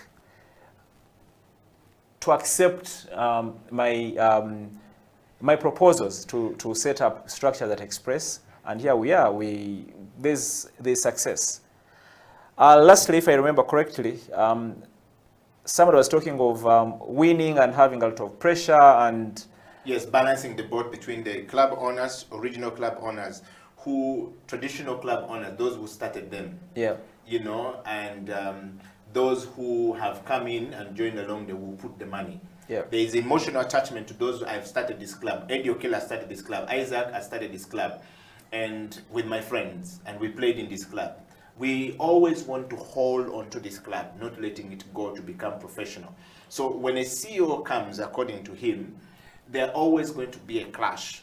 And whenever you win, and a certain amount of money comes in, like Betway comes in to give you the money, it's always a fight because they want to get the reward of having started a club from the very beginning, and they want to be able to account for that money themselves. It's always a problem. So he's saying, how are you managing that right now? Success comes with challenges. How are you managing that? Well, challenges will always be there. And as a human being, if you want to succeed, you need to embrace challenges. Yeah. Now, if you have structures and you have policies and procedures, policies and procedures will kick such greedy and selfish people out. Yeah. Take an example. When Betway gets us funds for sponsorship, that money does not get onto an individual account. It goes to a company account, to an Express Sports Club account. Yeah. And I'm not a single signatory. There are a number of people. So there's no way an individual is going to take a decision and say, I need that money. So the structures will sort some of those people out. Then some of those emotional challenges or political challenges are not my battles to fight. And luckily enough, those people fighting, deep inside themselves, they want Express to succeed. And that's what we're doing. So the solution is to succeed. If they love Express, they'll sit back and enjoy the moment. If they love Express, they'll be happy that Express is winning. But going forward, we'll need to work together. We need to bring all the parties together to make sure that we have a common goal, and that is Express. Because it's not by mistake that this club has been in existence since 1957 and is still going. Believe me, there have been fights, and fights will always be there. But how you manage them is to have things run professionally, and that's what we are trying to do. Wow. Isaac, we are hastening to the close of the show. Before we ask you the next question, and I want to just read this to you, and to everyone coming to the program, you know, the CEO Bench is about transformational leadership approach to things. The ability that often defines a leader's level of effectiveness is what we're talking about in this show, and that's the reason why Isaac is on this show. But also, we talked about change management, which is the management of change and development within self as a person, moving from one place, IT, to the next, to being a CEO of Express, is what we're talking about here. A business or a similar organization or a nation, you have to go through these processes to be somewhere. That's what the CEO Bench is all about, and that's why Isaac is here. And the third thing we looked at is the control identification of, you know, and implementations of the required changes that that person is going through. All right, within self as a person, what is the required control identification of Isaac Mwesigwa as the CEO of Express FC? You know, moving from one place to the next, we want to know that. And if it's business, we also want to know that. Or in a similar organization, you can't go to lead a nation when you have not led somebody. There's a big problem, Isaac, where we think that we can just fall from the roof and you go and start standing to become a president in Uganda. No, you must have gone through certain ranks, and we must have seen you, and that's what this program is about. Whenever we see CEOs and people rising to position, we want to be able to give them opportunity and a platform for them to account for their roles and responsibilities given to them, or trust given to them by people to lead. In your case, you were given trust by the board of Express FC. We want you to account publicly to the board of Express FC, but as well as to the funds of Express FC. But we also need some people to be able to, you know, affirm that what you're doing is actually true. We can see the implementation of changes of Express FC or in Express FC, you know, to, you know, a place where we're looking at justifiable, quantifiable, measurable metrics of impact of your leadership in that place. And towards the end of this show, we're going to ask you a question about what's next for Isaac. But we're looking at what's next for a leader when you are going. When you leave Express FC, where do you end up? Where are you going? What are your plans? How do you leave Express FC? Because a lot of people, when they get success or get into position of leadership, they often leave that place dying when they're moving. They always leave the place dying. So if you leave Express FC with glory, and then the moment you move, they go on their knees, we will know that Isaac was not a very good leader. And those are the measurable metrics that we're looking for to measure the impact of Isaac and the leadership and the team that you lead in that place.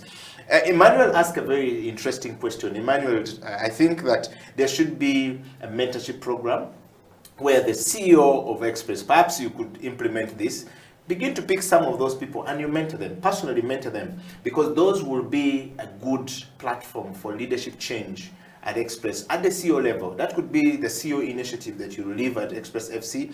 Meet up with Emmanuel, start to mentor Emmanuel, spend time with Emmanuel, have a week where Emmanuel come to understand as a fan of Express FC, to understand what the role of the CEO is at the club. He's a fan, he doesn't know what happened in the background here.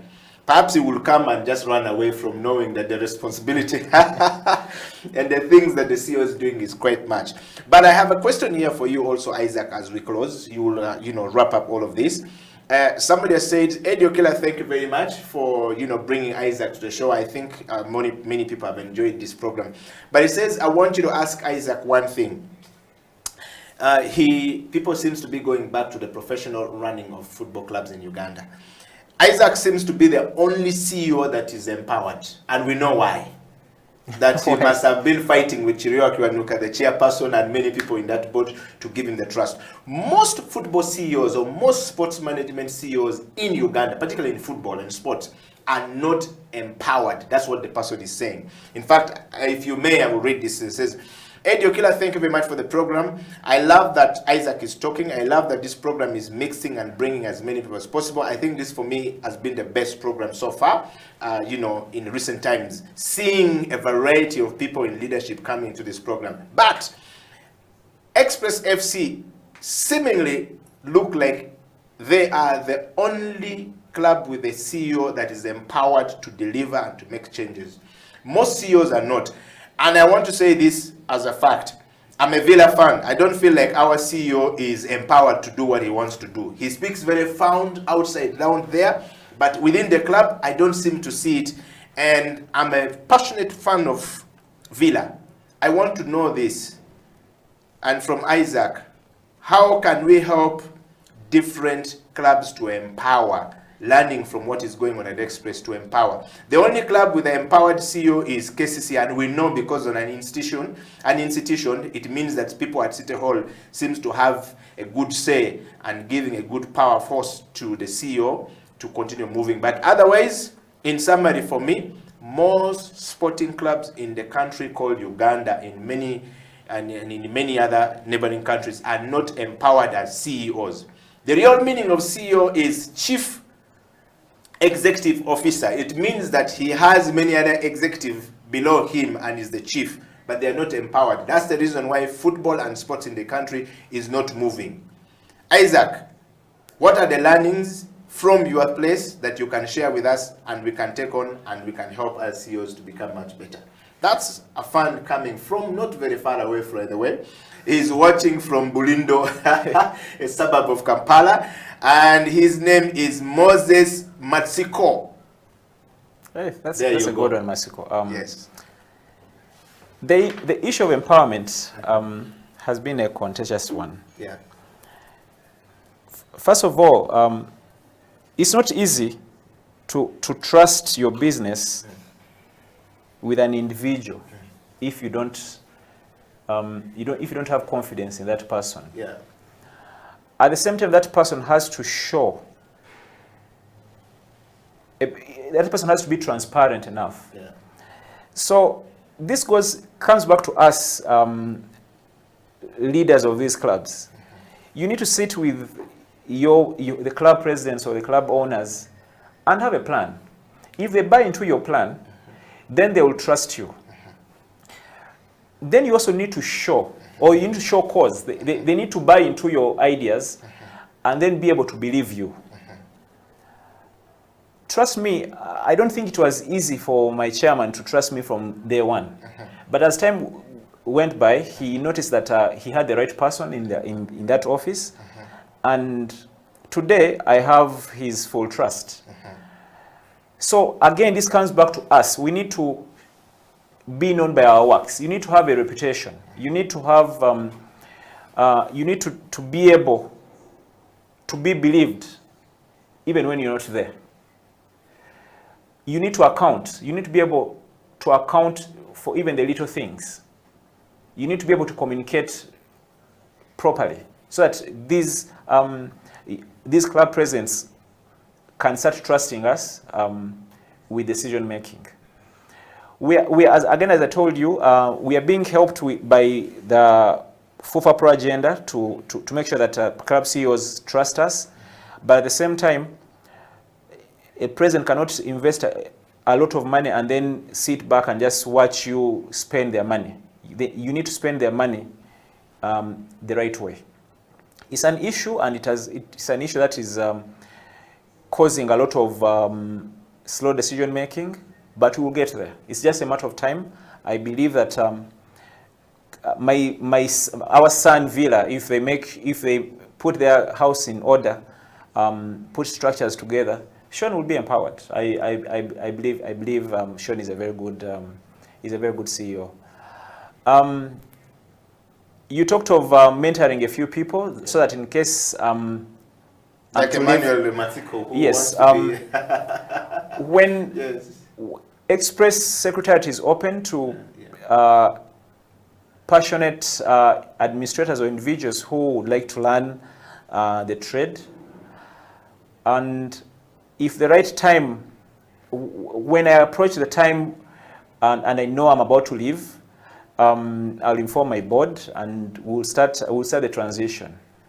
I believe I'll leave Express at the time, at the right time when I have somebody I'll recommend to the board to replace me, so that there's continuity. It is very important. I would feel bad that as soon as I leave, the club goes down to where they were. That is not our intention, and it will not happen. So, and this is a call to my fellow CEOs in different clubs. We need to work together. We need to learn from each other. We are not saints.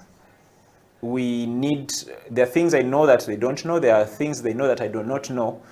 But the more we work together, the more we improve our different clubs, and we make our game more interesting, and attract more brands and make more money. Yeah.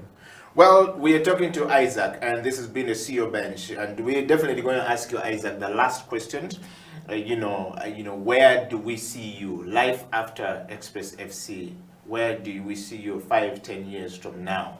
Will you become the CEO of an IT firm in Uganda, or will you, go to Manchester United, Tottenham? Where will you end up? Well, after Express, I believe I'll still remain in sport. In the next 5 years, I'll still be in sport, maybe at the member association, maybe at the federation, or at a bigger club somewhere in the world. But I don't intend to leave sport. At the same time, I still do IT work. The day has 24 hours, so I manage my time very well. And yes, in 5-10 years, I'll still be in sport, and I'll be a winner somewhere. I believe, I keep telling my people at the Secretariat that for me, I'm a go-getter. If I want to do something, I'll do it. Okay. And lastly, I would like to thank our fans who have supported us this far. We had also fans who came to Tanzania for the Sekafa. Our fans, we'd like to thank you for the support this far. We'd like to thank you, and would like to encourage you to register. The club needs the finances. Winning is not easy, but maintaining the standard is very, very difficult. We are looking for funds. Our merchandise is coming in a month's time. We urge you to register, buy our replica kit, which is coming in very, very soon. I would like to thank our sponsors, Betway, MSL, Buganda Land Board, and Special. And lastly, I would like to thank our chairman, Honorable Attorney General Chirwa Kiwanuka, for the support, together with the board, for the support and guidance. And we ask you to keep doing what you've been doing for us. And we know that we will not disappoint you. For the last 1 week, we've had a few issues. Sportingly, we were eliminated from the Champions League. We were eliminated from the Uganda Cup yesterday. We knew that we will not win everything because we are not immortals. We also needed to, to get back to reality and know that it's not always a win-win, but also we can win some and lose some. But we believe that we've done a good job. We also believe we can do better going forward. And we are looking forward to the new season. Thank you very much. And as we say, Mukwano gwa banji, we hope that we keep this club to where it is today. Thank you. Well, thank you very much, Isaac, for those encouraging words to your people and to your clubs. By the way, when you won in Tanzania, that was your biggest cup, Sekafa. What was the party like? Did your chairman walk on his head? What was going on? The chairman was very excited. I had not heard. What happened in the board? We want to know. First of all, some of the board members flew in to watch the game. Okay. The chairman could not fly in because of the schedule, but I was on call from the semi-final stage. he would call me all the time. Do you need anything? We're happy. He was very excited. I had never had a chairman CEO conversation this long with him. It was the first time. Yes. And everybody that is connected to Express was really, really happy. I mean, we beat Yanga in the semi-final. Then we beat Nyasa Bullets from Malawi, the champions of Malawi. And everybody was really, really excited. My family was very excited. My family is always complaining that I don't talk about them. My family was very happy. They were excited. I'm sure most of them are watching this show right now. The families of my staff, this for me is very exciting. The families of my staff are always following Express because their children are working for Express. Wow. And many other people. It was winning the Sekafa. Yes. Kind of cemented the kind of transformation Express has had in the recent times. And we have a Sekafa. Every time I look at that trophy, I keep telling my people, well done. Yes. And I'm sure the chairman, wherever he is, I'm sure he's busy, but he will watch this show. I'm sure he's happy that we have the Sekafa in our bag. We have the Premier League in our bag. In his third year, by the way. This is his last year, but I know he's around, but he had a plan from 2018 to 2021, and 2021 he has won all this. I'm sure he's very happy. For the first time, and we believe it's not the last time. Okay. Yeah. Well, thank you very much, all of you guys for tuning into and watching the CEO Bench today. And to everyone all across the world, we would like to say thank you very much. I would like to end this with, a message coming from Businge Godfrey. Say, it's been a great season. Cheers to Isaac and his team and his entire team. Thank you very much, guys, at Express FC. And we'd like to say thank you very much to everybody from all across the world for being part of the CEO Bench, growing bigger and better. Please nominate the next CEO you would like to see here. The nomination to bring the CEO Bench is very simple. Go onto our page, type, nominate, send it to us, we will bring them. And of course, follow us on Facebook at House of Talent Uganda, and you always catch this interview there. It's there 24 hours. And of course, on our website, www.houseoftalentug.com, you will be amazed what you'll find there. And of course, on Twitter, please keep tweeting. Always send kisses and disses there. If you don't like the show, kiss us. If you like the show, diss us. We are okay. Isaac, we're going to bring this to an end. Like they say, every good thing has come to an end. Until next time, the CEO Bench has come to an end. God bless and stay focused. It is the House of Talent Television. Edio Killer, Isaac Musigwa, signing out.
people at the moment are struggling to understand the older generation because times have changed. Technology has come in. They've moved on. Yes.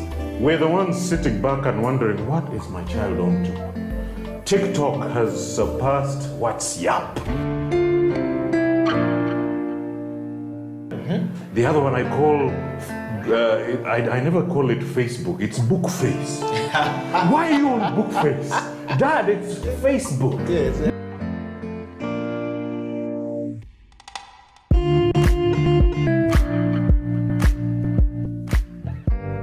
Me, I keep saying, I have a foot amongst the millennials. Yeah. I understand the traditionalists. Okay. There's a song in the 60s, by the way, and in the 90s, 70s, where they're like, parents don't understand. Yes. Remember Prince? Yes.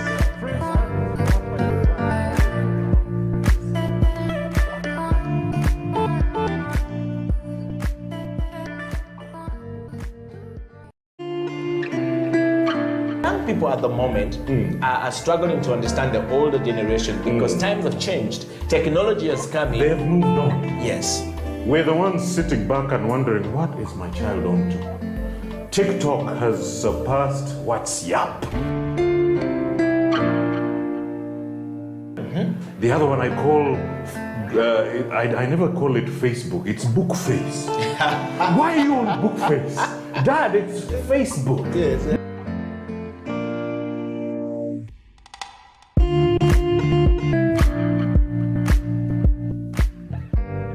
Me, I keep saying, I have a foot amongst the millennials. Yeah. I understand the traditionalists. Okay. There's a song in the 60s, by the way, and in the 90s, 70s, where they're like, parents don't understand. Yes. Remember Prince? Yes. Prince.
Hello and welcome to Slam Dunk Basketball Talk on House of Talent Television. My name is Emmanuel. Remember, this is the show where we dissect the game of basketball happening in Uganda and internationally. We get to talk about the various things that are happening, the basketball competitions. We get to analyze what goes on in the game of basketball, especially what's happening in the Ugandan League. Remember, you can catch us on our social media handles at House of Talent Uganda, that is on our Facebook, at House of Talent Uganda live stream on YouTube, or at House of Talent ug.com on our website. Make sure to share this show. If you know there's someone who needs to be watching right now, just let them know that the show is on and we're going to be talking about basketball. My counterpart Felix Upal couldn't be here today, but I know that he's somewhere watching and he will be here next time. But nonetheless, I have a man in the studio today who has played the game of basketball for a very long time, and he has got a lot of experience. He has transitioned from just being a player into being a coach, and he is here today to talk about his experience and also the status of university basketball in Uganda. This is none other than Osito Jacob. Jacob, you're very welcome to the show. Thank you very much. It's weird to call you Jacob because on court we just know you as OJ. You know? Yeah, just like I know you as Eti. As Eti. Yeah, so for those who are watching us live on the basketball court, we are not known by our government names. We are known by different nicknames that you can get through, you know, playing the game of basketball, and they're called street names basically. So like a stage name. Yes, like a stage name. So if you went and asked for Emmanuel at pool court, they wouldn't know it was me. Yeah, but Oche, you're very welcome to the show. Thank you very it's much. very good to have you. I'm humbled. Thank you for honoring our request to be here. And we'll just jump right in. I know that you've been playing basketball for a while now, and sure. your transition into being a coach for the Makerere University Sparks ladies team. Yeah. Congratulations on that. Thank you very much. Yeah. So we just want to find out. You start, obviously, all of us start our journey, you know, not knowing the game of basketball at all. True. Yeah, and I believe that you had a start, and right now I don't want to say you're at an end, but you're in the process of becoming something bigger. You know? So we just wanted to walk us through how you started from being a player and transitioning all the way into a ladies coach. I mean, you could have coached the Makerere guys team or something, but now you're coaching the ladies. So what was that transition like for you? What is that journey that, you know, we can listen to? Okay, first and foremost, thank you very much for hosting me. I'm really humbled, and I'm blessed to be here. Yeah, surely. Talking about basketball, personally, my journey of basketball started from far, very far. That was in high school, and in a situation whereby we did not have enough exposure. We didn't have coaches. We didn't have the facilities like we do have them right now. Although I'm saying this like there's so many years ago, there are not so many. That was about, I began knowing basketball in 2007. That was at KPC when I was in P7 vacation. That is end of 2007 actually, that KPC North. That's when I first touched the basketball. Then 2008 when I joined Namilyango in Senior 1. I saw people playing. Actually, the people whom I saw there playing and inspired me were Sally of, he played for Chambogo Warriors. Do you remember him? The left-handed. Yes. And Omongin. Omongin, last I saw him playing for City Oil. Those were the guys whom I found in Namilyango. I was in Senior 1. These guys were playing basketball at another level. And we would actually just go there to watch them. You know, for us by that time, they couldn't allow you to step on the basketball court that those guys are on, because they were senior 6s, you are a senior 1. You just, the best you can do is watch. Other than that, you don't step there. But nonetheless, that's where I started.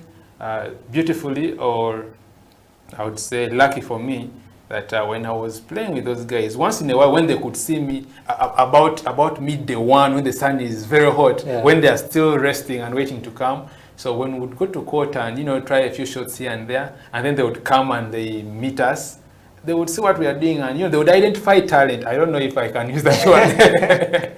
So, you know, one or another, they identified my talent. They realized I could at least throw in the ball. At any sport. They would just give it to me. Although I was weak, I didn't know how to bounce. They only told me one thing: throw in the ball. And throwing in the ball gave me an opportunity to play with them. When I was in Senior 1, Senior 2, but still, of course, I still had people who didn't believe in me, and it was challenging. More so because Namilyango College is a school that is known for rugby. So everyone who went there, the first thing was rugby. You hear anything out there when the guys are talking about Namilyango College, it's rugby. So when you come in here and it's basketball, you're like, I've not heard about basketball here. This one is not going anywhere. And you know, when you're in high school, it's usually the outings that motivate us a lot. Those who play rugby would go out like every weekend. And you're in Senior 1, you're like, this is what I want. I want to be going out every weekend.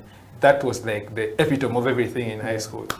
But when I tried playing rugby, unfortunately, I had a very serious injury. By then, that's what gave me a chance to go and check on basketball. Someone dared me, one of our very good players by the way of rugby. He dared me, and they gave me a ball, and he wanted to tackle me. So I also wanted to prove a point that I can knock him. Unfortunately, I hit him successfully, but he also hit me successfully. So he hit me and I dislocated my finger. That is an injury that he left on me permanently. Each time I look at it like this, I'm like, It was called Donnie in high school, but it's called Donald. He actually finished from Seta High. Each time I look at it, I'm sure he doesn't even remember. Each time I look at it, I'm like, Donnie, you hit me here, but you're the reason I play basketball now. So after that, I went and tried basketball, but it was still hard because, you know, I came from a primary school that did not have any sports background, especially basketball. And that school is in Ntinda. I studied from Kalinabiri Primary School. That's where I hail from. Before I joined Namilyango College. But I went to Namilyango, I didn't know basketball, and there were these other kids who knew the game. So even if I had the height advantage, they still knew the dribble, the rules, and the what. So that's where I got challenged. These guys would put me aside because they're like, he doesn't know anything. So it was very hard for me to break through, but I think I have that nature of being persistent. So I kept on going there each time I had the opportunity, because I couldn't go back to rugby. No, I couldn't. After that knock, I was like, no, I'll try another sport. And I loved sports naturally. So I kept on persisting, and then the senior sixes, those of Omongin, realized I could throw in the ball and they could give me a chance. So I went on shooting once in a while until my senior two there. That's when I began. Now my senior two, Namilyango had constructed another basketball court, but it still had a lot of dust on the floor. Now that was our court. So that's where for us would go and play. That's where I got my basketball experience from. I began playing, and unfortunately by then we did not have a basketball coach, like a permanent coach for Namilyango College. Since I think the school was more focused into rugby, maybe, I'm not sure why, but I would just assume, because rugby always had about 2-3 coaches, and these were old boys of the school. Basketball, I think we didn't have an old boy by then who was so much interested in teaching the game, because we didn't have any, and yet we needed one. By my senior 2, senior 3, we are now getting a chance of being exposed to playing with. Now, you know, when you reach in senior 3 in such a school, you now get a chance to play against the senior 5s once in a while, because senior 3, you're now a junior elder, I would say. So you can also command some respect. So you get the chance to play. And for me, I don't know if I should say whether fortunate or unfortunate, that by that time, the senior 5s and 6s, by that time, we didn't have basketballers. So I was one of the senior players now, although I was still a junior elder. So I began commanding some respect there. I got a chance to become a captain for the O level by then. Then when I went to senior 4, we did not have a captain. The HSCs were very poor at the game. But this is something that used not to happen. It was actually not allowed. An O level cannot be the captain of the school team. But for me, because I was doing the job very well, and I was in senior 4, and the ones who are in A level knew less than I did. So they were like, let the guy take the job. So that's how I became the captain. And the other thing that made them also accept that is that I used to coach these senior 1s and senior 2s. Because I realized that there was a gap in basketball, and these kids didn't know, and there were very many. So I would just tell them, come, I teach them what I knew by then. This is how they shoot, this is how they bounce the ball. I just teach them the basics. And interestingly, even some of those HSCs, I would also teach them. I have some good friends of mine, they look at, even my classmates, they look at me and they're like, yeah, he taught us basketball. I was in HSC and I was teaching, I was in senior 4, and I was teaching my elders how to play the game. And they were respecting me, that's the beauty of it. They could listen to what I would say, and